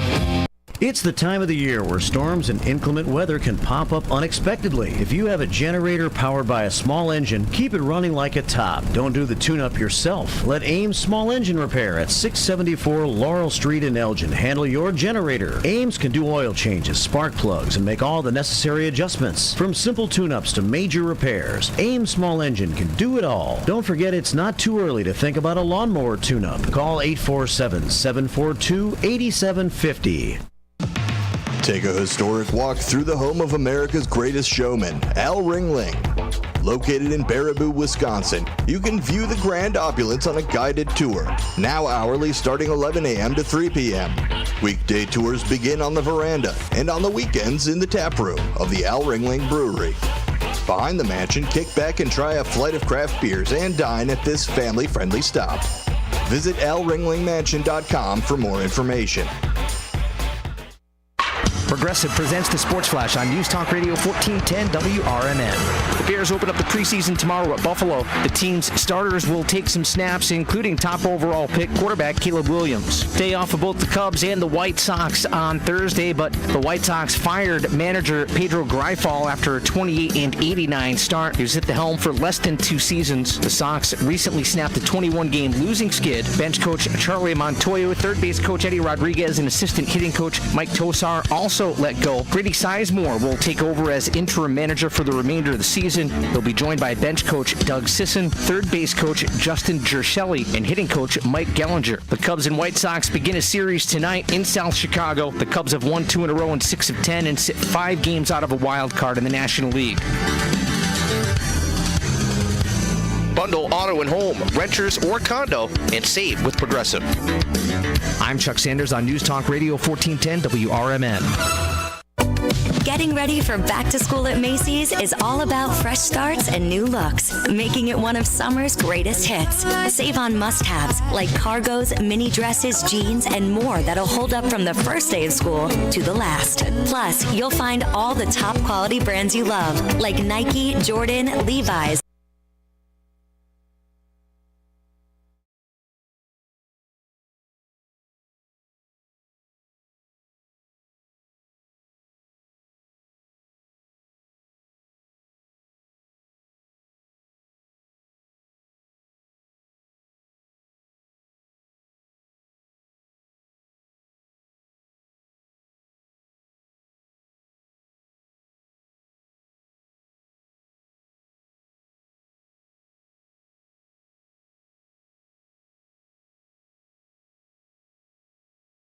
Wake up, Fox River Valley. WRMN AM 1410 is shaking things up with a brand new weekday lineup that'll keep you informed, entertained, and engaged. I'm Marky B, WRMN Program Director and host of The First Shift, inviting you to start your day with The First Shift from 6 to 10 a.m. Monday through Friday.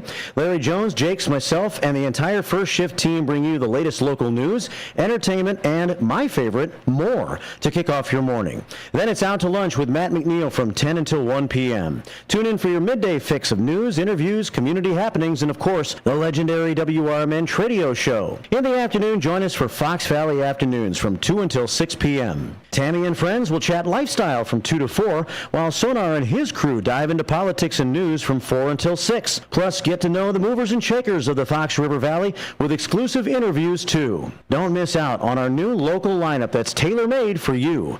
WRMN AM 1410, the talk of the town. Tune in and turn it up.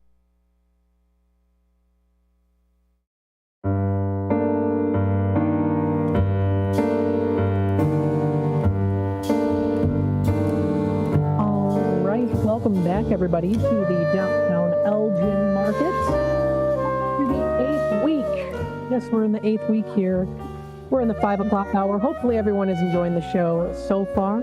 Nothing beats coming down physically here to the actual downtown market. Lots of great vendors that you're going to see. Everyone is super friendly, very hospitable, and they offer great products and services you don't want to miss out on. So check it out. Still happening right now here in beautiful downtown Elgin. The wind speed has died down a little bit right now. Still a little bit chilly here and there, but not too bad. We have mostly cloudy skies currently right now, but the crowds here are quite large. We're seeing a lot of people here walking by.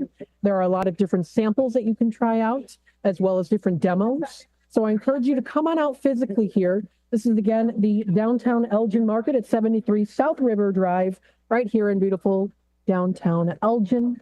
We're waiting for the green light for our next interview here, but what I wanted to do is, of course, talk just very briefly a little bit about the downtown market, talking a little bit about what they have to offer, because they have a lot to offer here at the market. Again, this is located at 73 South Riverside Drive, right here in downtown Elgin. Lots of great vendors that you can see. I know we're going to be having coming up here pretty soon, the Simonson Studios joining us very briefly here in just a little bit. I already see them coming down here too. Now, what they specialize in, I'll give you a little sneak peek here, is that they specialize in artistic services, including design, as well as illustration, airbrushing, murals, fine art, and so much more. So we want to give a warm welcome here. Come on on. Thanks so much for joining us. Yes. Hey, you can put that right there. No worries. Okay. Got some good, nice drink, it looks like here. So I grab one of these? Yep, you're all set and ready to go. Walt, we're here with Simonson Studios. Thanks for joining us today. Yeah, thank you. Want to introduce yourself a little bit here? Sure. My name's Ken Simonson. I run Simonson Studios out of Elgin. I don't know what else to say. We offer a lot of artistic services. We do illustration, fine art, airbrush. I pretty much paint on anything from helmets, guitars, motorcycles, cars, trucks, you name it. Very cool. Now, what got you started in this business? What inspired you? What got you interested? Well, my background was commercial illustration. Okay. Way back in the 80s. And back then, that was before Photoshop, Illustrator. So I was actually airbrushing magazine covers. That's where the airbrushing came. All by hand. Wow.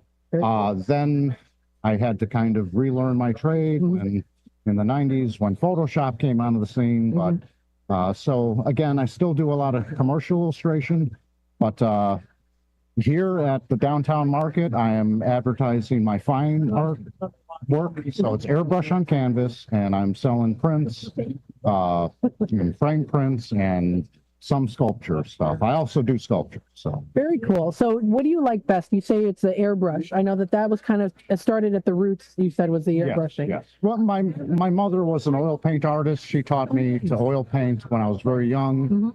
And then I saw a magazine about airbrushing, and I had a job at a fast food place, and I saved my money and bought my first airbrush when I was like 14 years old. Okay. So just kind of didn't have YouTube back then, so kind of had to teach myself, and there's a lot of trial and error. And hey, you know what? That's some of the best ways to learn it, though, is to do it yourself. Right. Learn like you said, trial and error, learning from the mistakes, and some of them can even, become successes too. Are there any creations in particular that were kind of like successful by mistake in a way? Or I'll put it this way. I'm really good at making my mistakes look like they were on purpose. Okay.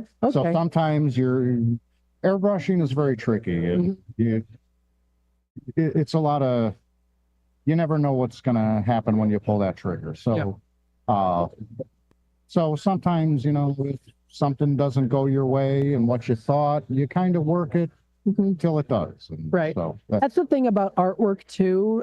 When it comes to doing those processes, is when it comes to art, I think every individual can even interpret art differently. Yeah. And so there are things where you might see something that's like, oh, that might be a mistake. Other people see it as it's not. So it kind of just depends on the person. And I think that's a beautiful thing about art. I think it's really cool that you do that.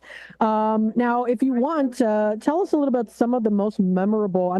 You've worked for a while here. Are some of the most memorable or unique projects that you've worked on? Oh, wow. Okay. Well, I'm going to actually now pitch I'm part of a non-for-profit called Oddball Art Labs. Okay. So it's oddballartlabs.org.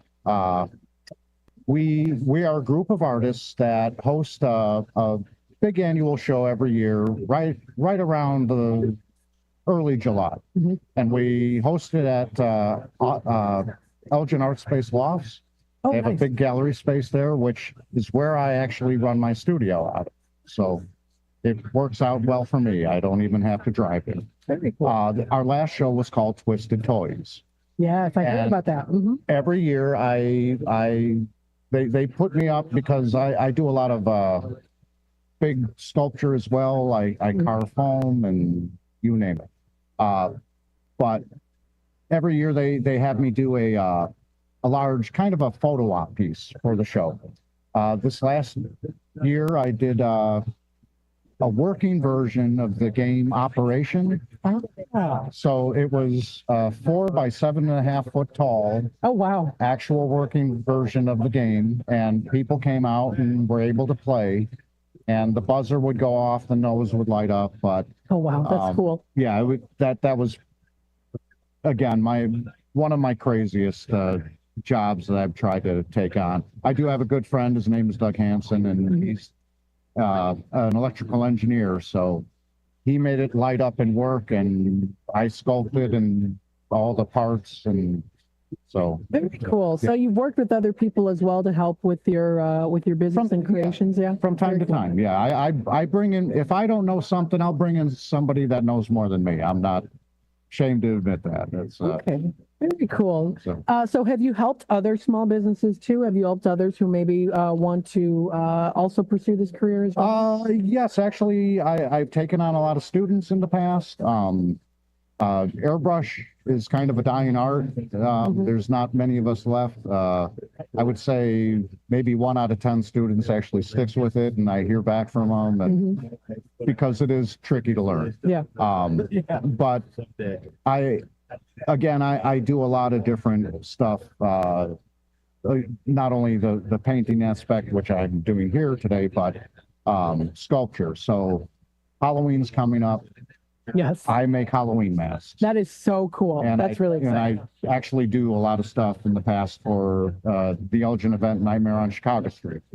So I love it. That's so cool. there's actually some pieces in my booth right now that they commissioned me for last year. Oh, that is so cool. Oh, my goodness. It's a lot of fun. And that's what always caused me to stick with the airbrush, because you have to paint what you sculpt.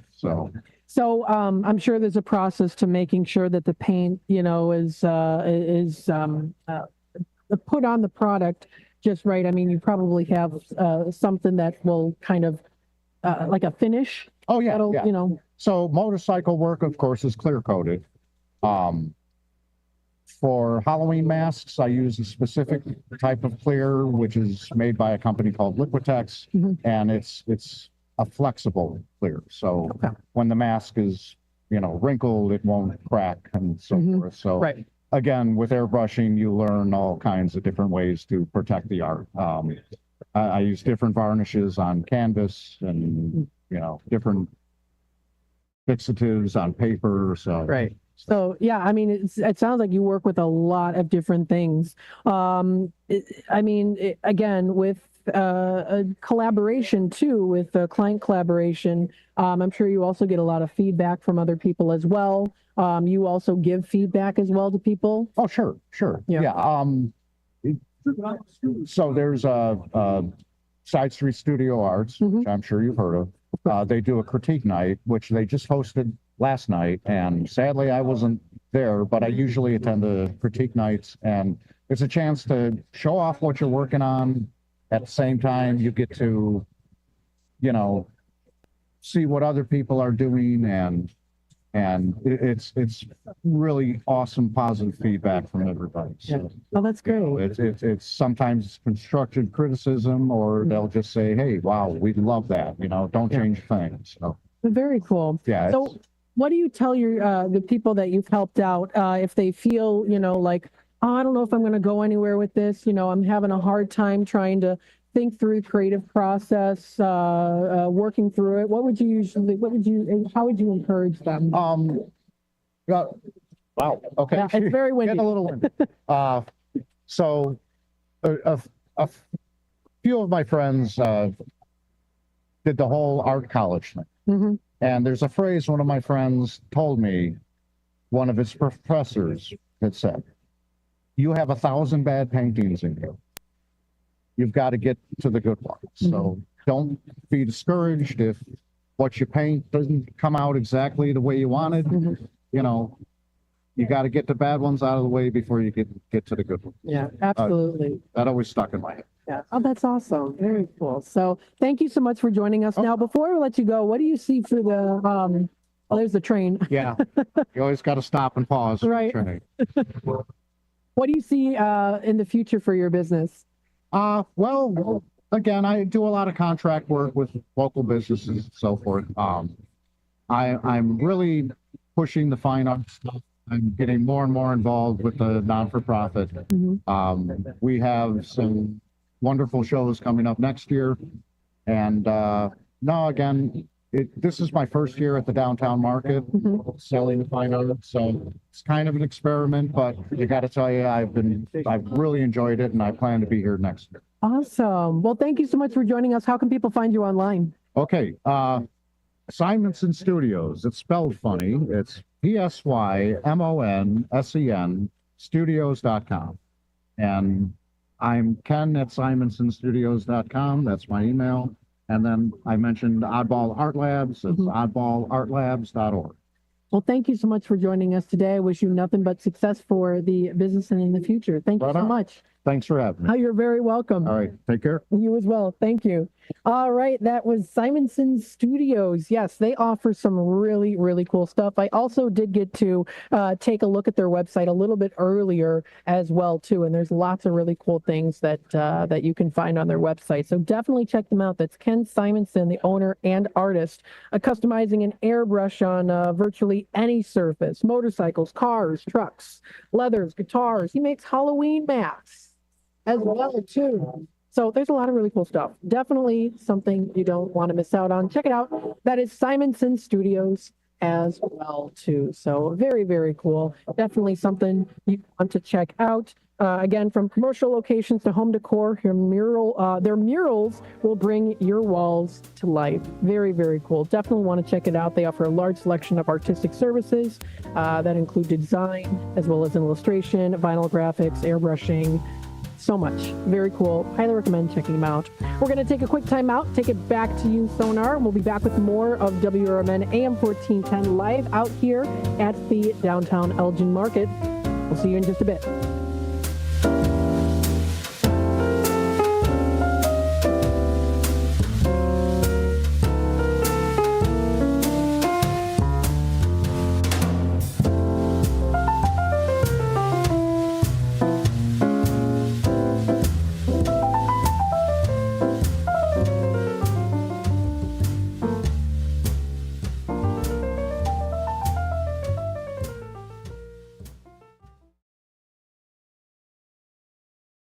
Got a dent. Uh-oh, better get Mako. Oh yeah? Where are they? Mako is America's body shop. They're the world's largest provider of paint and collision services. They're located at 212 Western Avenue in Carpentersville, across from Spring Hill Mall. I've used them. Check out my car. Wow, looking good. Everything was so easy and affordable. Hummer and staff were super friendly and really knew their stuff. I'm going to call them now. Mention WRMN 1410 at the Carpentersville Mako and receive 10% off today.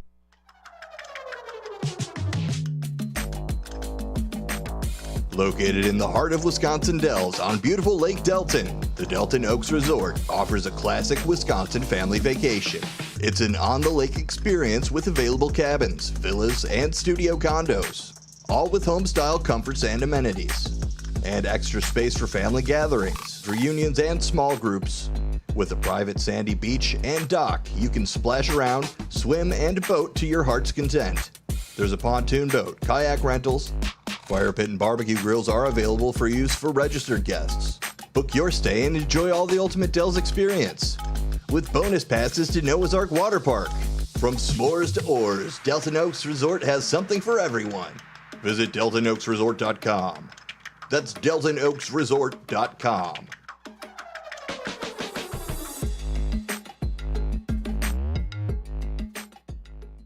What's the best way to get rid of a timeshare that you don't want? Call the Timeshare Exit Hotline. We're a group of attorneys that help customers legally exit their timeshares. It's an easy process. We guarantee results or you pay nothing. Exit your timeshare today. Call now. 800-890-5957. 800-890-5957. That's 800-890-5957.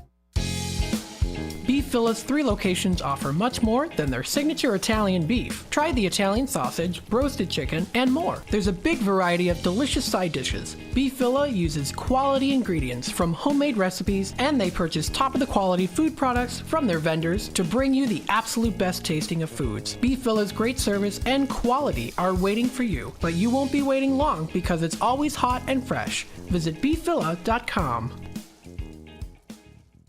A recent Gallup poll indicated that 38% of Americans are putting off healthcare because of financial concerns, the highest ever recorded. I'm Dr. Bob Martin, here to serve you every Sunday afternoon from 1 to 4. Millions of Americans are seeking health advice that will not cost an arm and a leg, so I offer health tips and advice absolutely free. Listen to my show, Sunday afternoons from 1 to 4 right here on WRMN, AM 1410 and 96.7 FM, the voice of the Valley and the home of Radio Shopping Show.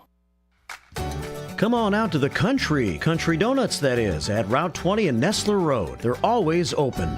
Donuts are made daily using only the finest ingredients to ensure freshness. Their huge variety of donuts offers something to please everyone. Country Donuts doesn't stop at offering you the best donuts. Enjoy a delicious breakfast sandwich or stop in for lunch and try a bowl of their famous chili. Need a larger or special donut order for your office? Call 847-488-1900.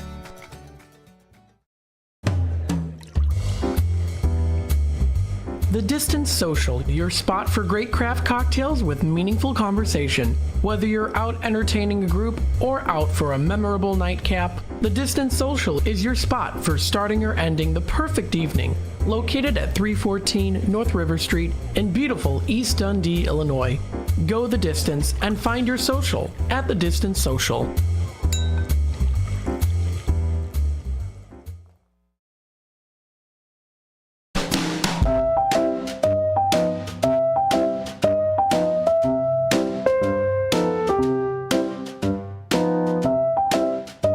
Welcome back, everybody, to the downtown Elgin market here in beautiful downtown Elgin. Again, this is the 8th week of the downtown Elgin market. Excited to participate here. You're listening to WRMN AM 1410, Voice of the Valley, Talk of the Town. Feel free to comment live on youtube.com at WRMN Radio. Feel free to tune in through that AM 1410 dial. You can also tune in through the app available in the App Store for Apple users and also on Google Play for Samsung users out there too. Well, we have a special guest here continuing on with the lovely lineup of interviews that we have today out at the market. We have Connie with the 3Bs Farm. Thank you so much for joining us today. Thanks so much for having me. Well, tell us a little bit about what got you started here with your business. Actually, we'll start off here with this question. So it's a farm. What do you specialize in? So I am an 11-year beekeeper, and I actually don't own a farm. So my business is named 3Bs Honey Farms. However, all of my bees are located on other people's farms. Okay, I see. Okay. So what got you interested in I'm starting off with beekeeping? I like to say it was divine appointment. So my story began, I was working in retail and my hours got cut as a result of Obamacare.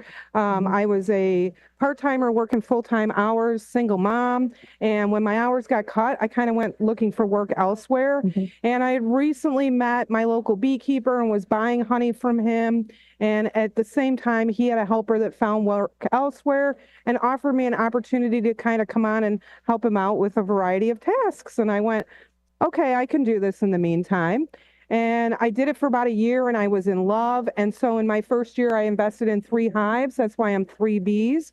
And I mentored under him for about 6 years. And in fact, I'm one of the original vendors from the downtown Elgin market when we were still on Thursdays over by the library there. But we were Dead End Farms at that time. Okay. So, yeah. So that was the early beginning. Very cool. So when it comes to the process of beekeeping, how long? I mean, I know that you offer fresh honey. Yes. So you offer fresh honey. You offer it packaged differently too, so that you have different variations there. Yeah, so 3 Bees is actually a full service beekeeping operation. And what that means to us is we're small scale. This year we've got about 44 colonies locally. We are in 6 different bee yards. And part of the reason why we do that is because we found a greater overwintering success by putting less bees in more locations. So we produce local honey. We're in Illinois all year long. We make a full spectrum of body care as well, products that are made from the byproducts of the hive. So we do everything from beeswax candles to deodorant to lotions to salves, variety of things. But we also teach and we do educational work. So I do mentoring for all ages, hands-on beekeeping, and we do presentations. So there's a whole lot more than just honey and bees that we do at 3 Bees. Very cool. Yeah, so that's definitely quite the expansion. The fact that you not only, of course, do beekeeping, but you also do offer courses and classes for other people who might be interested as well. That's really, really cool. Thank you. That's something that I would say definitely stands out for your business. Yeah, I mean, what I've found is that I feel like there's not enough mentoring in the beekeeping community. There's a lot of people that need help. Here in Northwest Illinois, we've got a lot of people interested in beekeeping. I think the statistic is 48% of small farms would love to have bees on their farm. So, you know, I have a lot of people that'll say, I can't have bees. I don't live in the right town, or I don't have enough land. And I always say, you know, I mean, if you want to have bees, you can keep bees. There's a lot of people out there that don't want to do the work of beekeeping. They don't want to be beekeepers, but they would love to have bees. So there's a lot of ways that you can partner with somebody. I help people with those partnerships as well. But I mean, I just feel like we really need more people advocating for bees and keeping bees locally. Absolutely. I noticed too when I was at your booth, I noticed that you have honey sticks. Yes. Those are good. Those are those are pretty popular. Yeah, those are. Would you say those are some of the most popular out of your? Yeah, I would say those are definitely some of the most popular. We also have like other varietals that we carry to support the beekeeping industry as a whole. So while what we harvest is a local wildflower, we've partnered with a lot of other local beekeepers that do some small scale pollination. And so we get different varietals of honey. And what a honey varietal is it's something that's harvested from a very specific crop. So it has a unique flavor profile because there's so many different types of honey. And I feel like life is too short to just eat one kind of honey. Right. Absolutely. So, and again, too, you can use this honey to make a lot of different things. What's something of a maybe like a special treat or food that you like with honey? Oh gosh, there's so many things you can do with honey. So here's what I love about honey. Most people look at a beehive and they see food. I look at a beehive and I see medicine. For me personally, cutting sugar out of my diet and replacing that with honey was instrumental in like really kind of recreating health for myself. Sugar is inflammatory, honey is healing. So you can make honey marshmallows, you can make honey caramels, you can put it on your fruit salad, you can use it as a marinade for your meat, you can put it in your barbecue sauce. I mean, it is literally limitless, the uses for honey. And I mean, you can even use it for facial care. It's great for your skin. So, I've used it before. Yeah. Yeah. So, I mean, like we have some of our skincare line actually incorporates honey into it because it's so good for you. So, I mean, a lot of people just think of tea and honey, but that's just so small in terms of like what you should be doing with your honey. Yeah. Oh, wow. Yeah. So there is a wide array of things that you can use with honey. Very, very cool.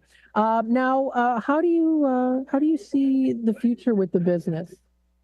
Well, currently, I mean, we've expanded quite a bit, again, you know, with a lot of the educational pieces that we're doing. And then we now have a small storefront out in Marengo. We're right down on the main drag on State Street.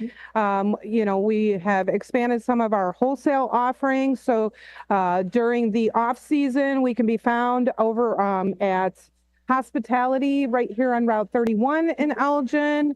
You can find us out at the Food Shed in Woodstock, at the Sugar Beet in Oak Park. So, I mean, we're definitely growing and looking for more local partnerships. We're moving some hives this fall. So if anybody is in the Marengo area or nearby and you're interested in hosting a hive, definitely reach out to me. Awesome. Well, Connie, thank you so much for joining us today. Thanks so much for having me. What a very sweet interview. Thank you. Thank you. And we look forward to seeing you. I'm going to be walking down after by 6 o'clock. I'm still going to be here walking around and checking out different local products too. Yeah, sounds good. And definitely stop by. We just harvested our Marengo honey yesterday. So we've got honey that's fresh off the hive. Awesome. Thank you again for joining us today. You have a wonderful rest of your day. You too. Thank you. All right, folks, we have our next guest coming up here. If you want to come on by, yeah. Come on by here. That was 3 Bees Honey. Yes, very, very good. Again, we're getting a whole lineup of some wonderful different interviews here. The next one that we have here, and we're excited to talk about this one too, is another farm called Allison's Wonderland Farm. Thank you so much for joining us today. Nice to meet you too. Would you like to introduce yourself to everyone? I'm Allison of Allison's Wonderland Farm. I am the farmer person. We have a 1-acre vegetable farm. We are organically grown, so specializing in heirloom varieties, and thus the name, right? Because I like to grow really funky, weird looking stuff, and it usually tastes a lot better too. So, so the farm, you said you own the farm? Do you own it? Yes. So my cousin owns the land. Okay. I'm actually an Elgin resident. I live 5 minutes from here. Okay. But our farm is up in Harvard. Okay. And my cousin owns the land, and my mom and I farm on it. Very cool. That's very cool. So was farming always kind of an interest of yours, or what kind of piqued it if it wasn't? So when I was a junior in college, I watched An Inconvenient Truth. And it was one of those moments of like, oh crap, I got to do something. Yeah. Like, oh, and it was a summer I was struggling pretty hard with anxiety, and I needed something to occupy my hands and my brain. And so my mom was like, well, we used to have a garden in the back, and it was just this 5 by 5 foot, and I put some plants in, and it's one of those moments, right, where your whole life is just like, whoa, wait a minute. Yeah. I grew something. I fed my family. I learned to like something I didn't previously, and I think I could be good at this, and it felt really good to do. And then it just like has snowballed from there. Yeah. And it, at some point I maxed out what my parents were willing to let me do in the backyard. A lovely woman at church had land up in Harvard, and she let us be on there for our very first space. And then we made friends with somebody in Marengo and upgraded and moved on and farmed with them for a while. And then my cousin bought this house in the land, and we've been there for 6 years now. Wow, so very nice. Yeah. Tell people a little bit about what you have to offer. I mean, when you do farming, there's so many different things that you can grow. What are some of like the even just a small list on some of the top things that you specialize in growing? So I love our garlic. I think our garlic is, and oh, this is for you. Oh my goodness, look at this. Gorgeous. And it's so delicious. And it's one of those things that, garlic is awesome regardless, but the homegrown heirloom stuff is just like a whole other level. If you're a garlic lover, that is a thing to splurge on a little bit. And, it is a splurge. Garlic seed is like $35 a pound. Oh, so wow. to grow garlic is an expensive endeavor, but super, super worth it. Yeah. Our tomatoes have been at Alinea and they've been at Boca, and they've been at Ever and stuff like that. So like our tomatoes are very excellent. They're not in yet because it's been a summer, but they are one of the best things. I don't like tomatoes, but I like my own. Oh yeah. Yeah. You couldn't get me to like pop a cherry tomato in, and I still won't do that with my own, but my kids like them. But like, I can't wait to have a BLT with one of my Cherokee purples, because they're so good. They're so delicious. Oh, yeah. If you have never had a fresh potato. No, I never have. Like fresh. Like a fresh right out of the ground. Oh my gosh, it's life changing. They're so good. And our cabbage are really great this year. Also something that you're like, it's cabbage, who cares? But like, if you get one that's, picked within the week, they'll cut it open, and it will actually, like, water will come out on your cutting board because they're so juicy, and there's just there's something to those things that are grown in soil that you're near and that are picked within, days and weeks of when you're consuming them. And they didn't travel very far. And my stuff is not meant to last on a grocery store shelf for weeks and weeks and weeks. And therefore I can focus on things like it tasting really good. Yeah. And it having like a denser nutrient profile for you. And yeah. So you get to focus on perfecting it too and making sure it tastes just right. So it doesn't sound like there's a whole lot of pressure. You're able to kind of just, you're naturally able to do it naturally too, because it's from the ground too. So is there, do you have a particular recipe that you like? Like, do you have a signature tomato soup or anything like that? If we're going for something super simple, my fresh salsa is really awesome. And it's very basic. It's a really good tomato. It's a jalapeno. It's a red onion. And it's some salt and some lime juice and some cilantro.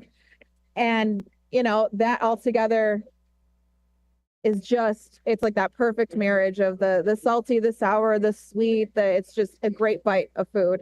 And I also love to make a galette. So whatever season we're in, this week I made a zucchini galette with some goat cheese under it and some, onions that I had fried up in bacon fat, because who doesn't love that? Oh, I know. But like a wintertime one would be one with some butternut squash on it, a tomato galette with with corn in the height of September is just perfect. That's always such a versatile, whatever's good right then. You can put it on and it's combination of things. It's delicious. My goodness. Wow. So there's a lot. I mean, the thing is I'm not a big vegetable eater. I was not either until I started growing them. So that's something I'm going to have to do. I know that, would you say the season's starting to kind of end a little bit? We're just about to be in the holy crap, so much to harvest, so much to do and process. That's usually September, October is starting to depending on what the weather does, it's starting to wind down a bit. But September is a very busy month in terms of things are just coming in all at the same time. Okay. Very nice. So do you also grow corn as well? I wish. Yeah. I have tried many times. My mom has banned me from it for a little while until I learned to be better at it.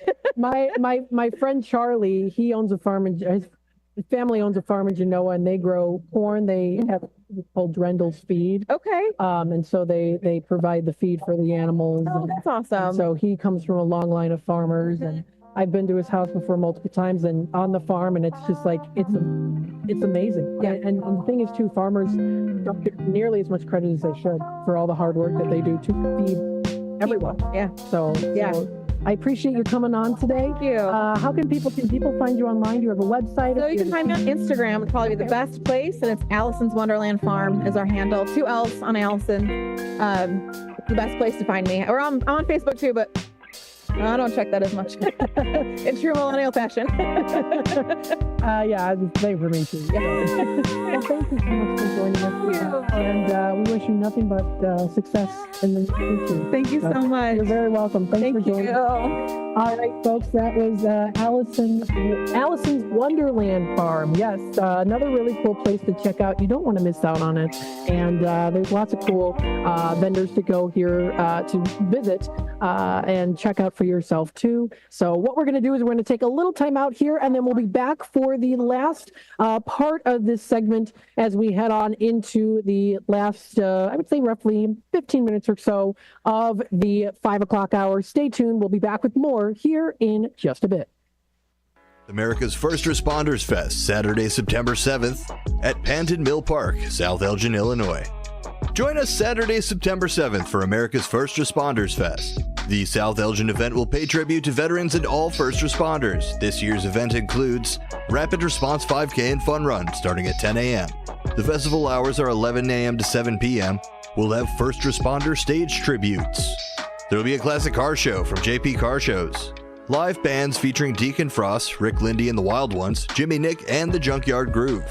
We'll broadcast live right here on WRMN 1410 and at WRMN Radio on YouTube. There will be food and beverage trucks, kids' activities, and market-style vendor booths. For more information and updates leading up to the event, please visit afrfest.org. Again, that's Saturday, September 7th. For more information, visit afrfest.org.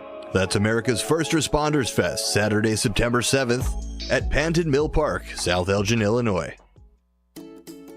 Looking to get your fingers on some delicious grub? Look no further than Sticky Fingers in Carpentersville. Family owned and operated, Sticky Fingers specializes in chicken, fish, and shrimp, which you can choose to have dusted with flavor or doused in the sauce of your choice. Sticky Fingers strives to provide flavorful food with fresh, locally sourced ingredients. Sticky Fingers personally invites you to stop by and try one of their scrumptious dishes today.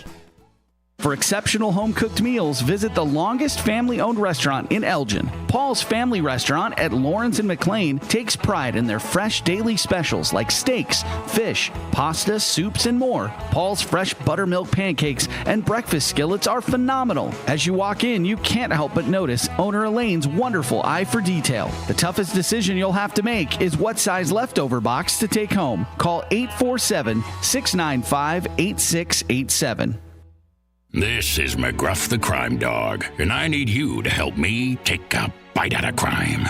Counterfeit products are popping up everywhere. Fake sneakers, fake cosmetics, and even fake pills. Crooks are selling counterfeit versions of just about everything. Last year, billions of dollars worth of counterfeit products were sold in the U.S. Sure, it may seem like saving a few bucks on the things you want isn't a big deal, but counterfeits are usually made in unsafe conditions, potentially using hazardous and even lethal ingredients that could harm you and others. And the money you've paid, it goes right into the hands of criminals and may support child labor, drugs, and even gangs. Smells like big crime to me. So if you still think buying fake products is harmless, think again. And remember, if you don't know where the products came from, how could you know where the money goes? You're smart, buy smart. Go for real. Learn more at mcgruffpsa.org. This message is brought to you by the United States Patent and Trademark Office and the National Crime Prevention Council. Is it noon already? Take your lunch hour up a notch with Out to Lunch from 12 to 2 p.m. right here on WRMN 1410 AM. Unwind with the perfect blend of soothing sounds and lighthearted conversations that'll make every bite taste better.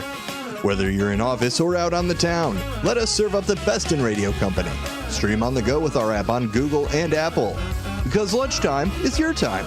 Out to Lunch every day from 12 to 2 on WRMN 1410 AM, the talk of the town. From morning coffee to your evening commute, WRMN 1410 AM is here for you. The faithful friend that brings you local news, timely topics, and the friendliest voices in the Valley. Stay informed, entertained, and engaged with our full lineup of shows, streaming all day, every day at WRMN1410.com or on the WRMN app. Wherever you are, we're right there with you. So why switch stations? Stick with the one that has it all. WRMN 1410 AM, your daily companion, your constant conversation.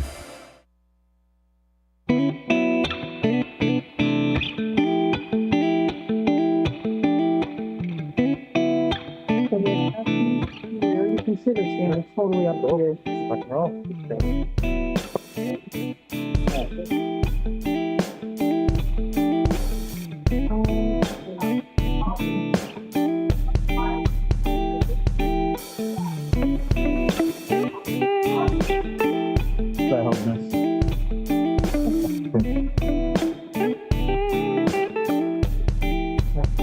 All right, welcome back, folks, to the downtown Elgin market here with WRMN AM 1410, Voice of the Valley, Talk of the Town.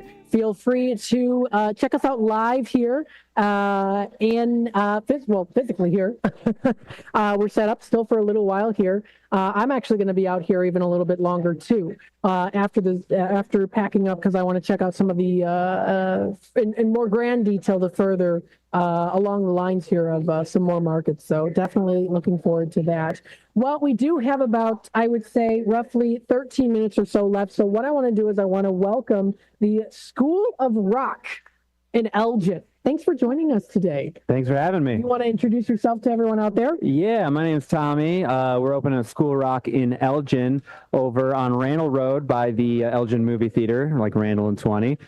We specialize in music through performance. Basically, we put people in bands, right? So you take a one-on-one private lesson and a group rehearsal once a week for about 3 months, and then we play a show in the local community. And we take kids as young as 4 all the way through adults. That's awesome. Yeah. So tell us a little bit about how you got started, what got you interested, where did this passion come from?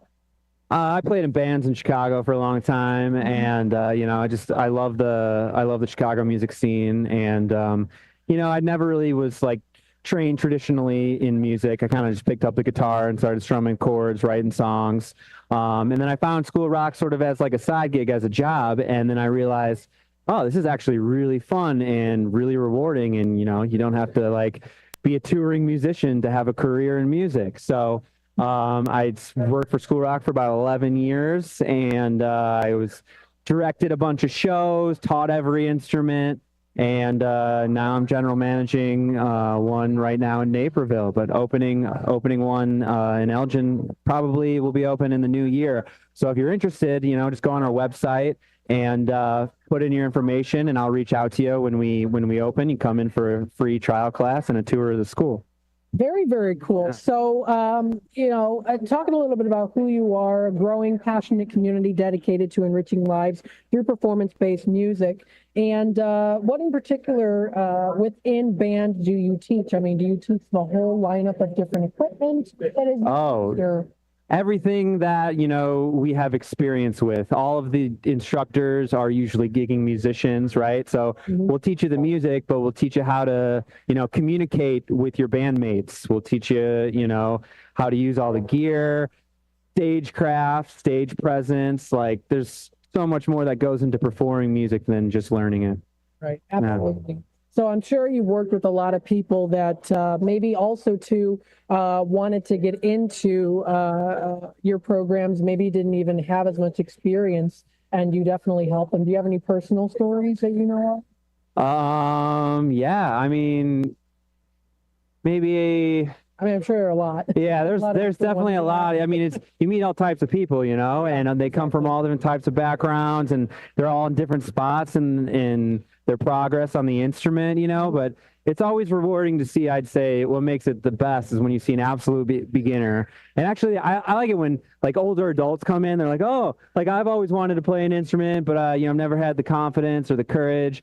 But the cool thing is, like, our environment is so encouraging and positive, and we're patient, and we sort of teach to your ability to give you the confidence to keep progressing. And when you see those success stories, it's really rewarding to see people on stage just really rocking out, and that came in just like, oh, maybe I could do this. And then now they're in a band, and they're out, and they're gigging, and they're doing something they never thought they'd be doing. Very cool. So tell us a little bit about some of the programs that you have to offer. I mean, you talk about, you offer ones like performance, as well as ones called like Rock 101. Yeah. About those? Rock 101 is like a program that's like a precursor to our performance program for 8 to 12-year-olds. Okay. It's basically our performance program, just a little bit more simplified.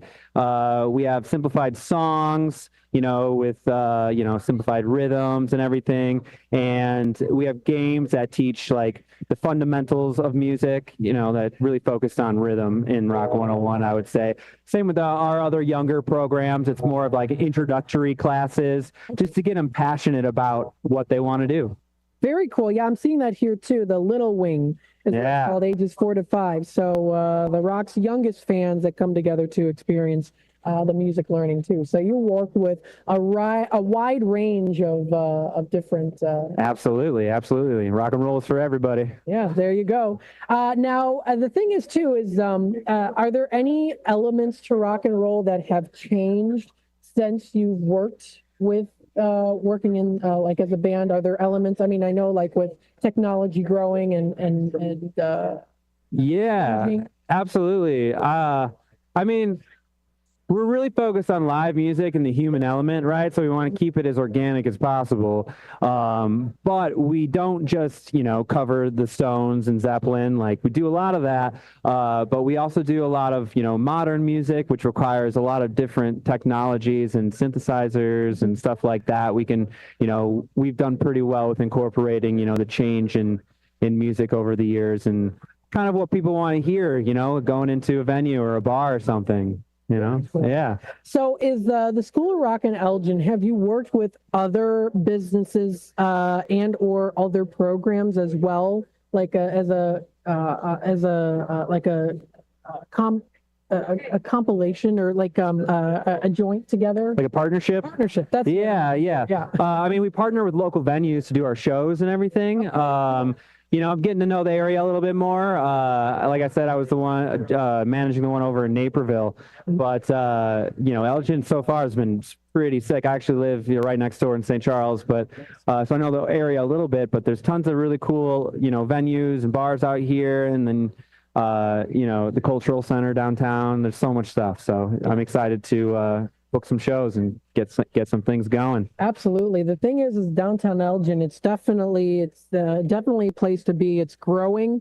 We're seeing so many more businesses coming to fruition in the future, and which are already happening. So there's a lot of places that you can perform at. Absolutely, and we're all about growth too. So let's keep it going. And you know what? I'm going to hold on to this because we are planning to create a community center here at WRMN Radio, which will include a stage. Nice, yeah. We would love to have you, as well as anyone else out there that might be interested as well. So. Absolutely, yeah. We actually have it's not on there because it's a free program, but it's called House Band. So if kids are really proficient enough in our performance program and audition for House Band, it's essentially like our traveling team. They gig a lot more frequently, like especially during the summer, like twice a month, 3 times a month, and sort of like our representation of the school. And they get a lot of great opportunities. And then if you're in House Band, you can actually audition for this national program called All Stars, where they'll put you on a team of kids that travel the country and play all different venues. Like School Rock's actually played like Lollapalooza. That's like the All Stars team. So you can take it pretty far. Very cool. Yeah. Now, what do you see in the future for School of Rock? And are you planning on expanding, or are you staying a little bit more local? I'm keeping my options open right now. I'm going to start with one and really focus on it and make sure it's a great spot for everyone. And if I get to a spot where that feels like it's in a good spot, then I'll keep going. But there's tons of School Rocks in the area. Even if you don't live in Elgin, you should go see where your local one is and get involved. There you go. Now I have to ask, what's one of your favorite instruments that you like to play? Oh my God, I started on guitar, so like I still feel like that's my main thing. But since then, I jumped into vocals, bass.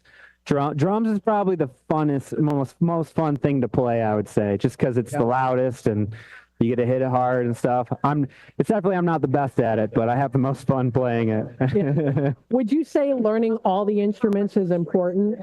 You got to just do what you want to do, you know what I'm saying? But like, I do think that learning multiple instruments helps you speak the overall language of music more proficiently, and it helps you communicate with your bandmates and kind of understand where they're coming from. And it just makes you a more versatile musician, and it helps you write songs because you understand the whole composition of everything too. So if that's something you want to do, I definitely encourage it.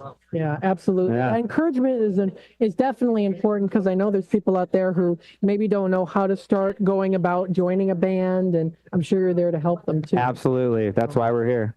There you go. Yeah. Say, I like your sunglasses too. Thank you. Thank you. The type to wear them kind of in any situation. Yeah, kind of. I know.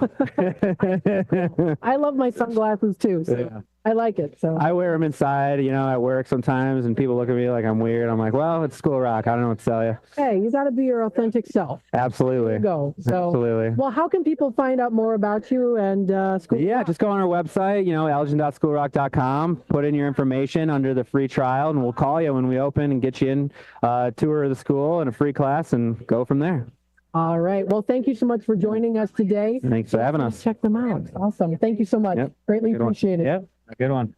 You as well. Thank you. That was School of Rock in Elgin. Awesome place to check out here. We do have a couple minutes left here. So what I want to do is, of course, I want to give a thank you to the downtown Elgin market for letting us come on out here. It has been a splendid time. I have been looking forward to this for the past couple of weeks. I am very happy that I was able to do the interview, and that I have more to do in the future, working with WRMN, which of course you're listening to. So stay tuned for more. With a couple minutes left here, I just want to send some reminders out there. Don't forget that coming up tomorrow on Saturday is Live Radio Shopping Show. That's going to be from 8 a.m. in the morning until 12 o'clock. So, of course, listen in for that because I'm going to get you the steals of deals. And, of course, also Redemption Center will be open tomorrow, 9 a.m. until 3 p.m. with my brother Ryan down there as well at 16 Douglas Avenue. We're looking forward to the future here. Again, check out Downtown Elgin Market. And again, this is the eighth week of the Downtown Market. And don't forget also here, too, that it's going on until 8 o'clock. And then once we get into September, then the time is going to be ending at 7 o'clock, and it goes on until October 11th. So with the summer season starting to come to a close as we approach fall time, there's still lots of great vendors out here that are going to be featured. You're going to more than likely see a lot of autumn-themed as well, too, as well as themes that are all around as well. So definitely things you don't want to miss out on. So feel free to come on out. You still got time. It is 5:57 here, so still open now until 8. I'm actually planning on staying for a little bit longer too after we get packed up because I want to talk to these awesome vendors out here. I encourage you to come on out. Lots of great things here, offering awesome services, great products, locally grown and sourced. You can also find some awesome demos as well too. I know that there are some demos that are currently going on, like just around the corner here too. You can get some delicious cheesecake at Stewart's Cheesecake. Check out, of course, next door to us here too. We've got Kids Corner as well as Side Street Studio Art. So lots of really cool things to check out. You want to come on here for the last minute? We've got Anne Marie here. And thank you so much for joining us here. I know you got an announcement you wanted to announce to us here, and I have been announcing it as well too on the Tradio side of things. So, what's the announcement that you wanted to let us know about? I work for transportation of School District U46. We are hiring. We're looking for bus drivers, bus assistants, and mechanics. So, anybody would like to apply, that would be great. It's u46.org. You can look under that and you can get all the information there. And we have great benefits, health insurance, pension, and a savings account. And sure, there's lots more, but it is a great place to work. Apply. Awesome. Thank you so much for joining us. And folks, that does wrap it up here. We're going to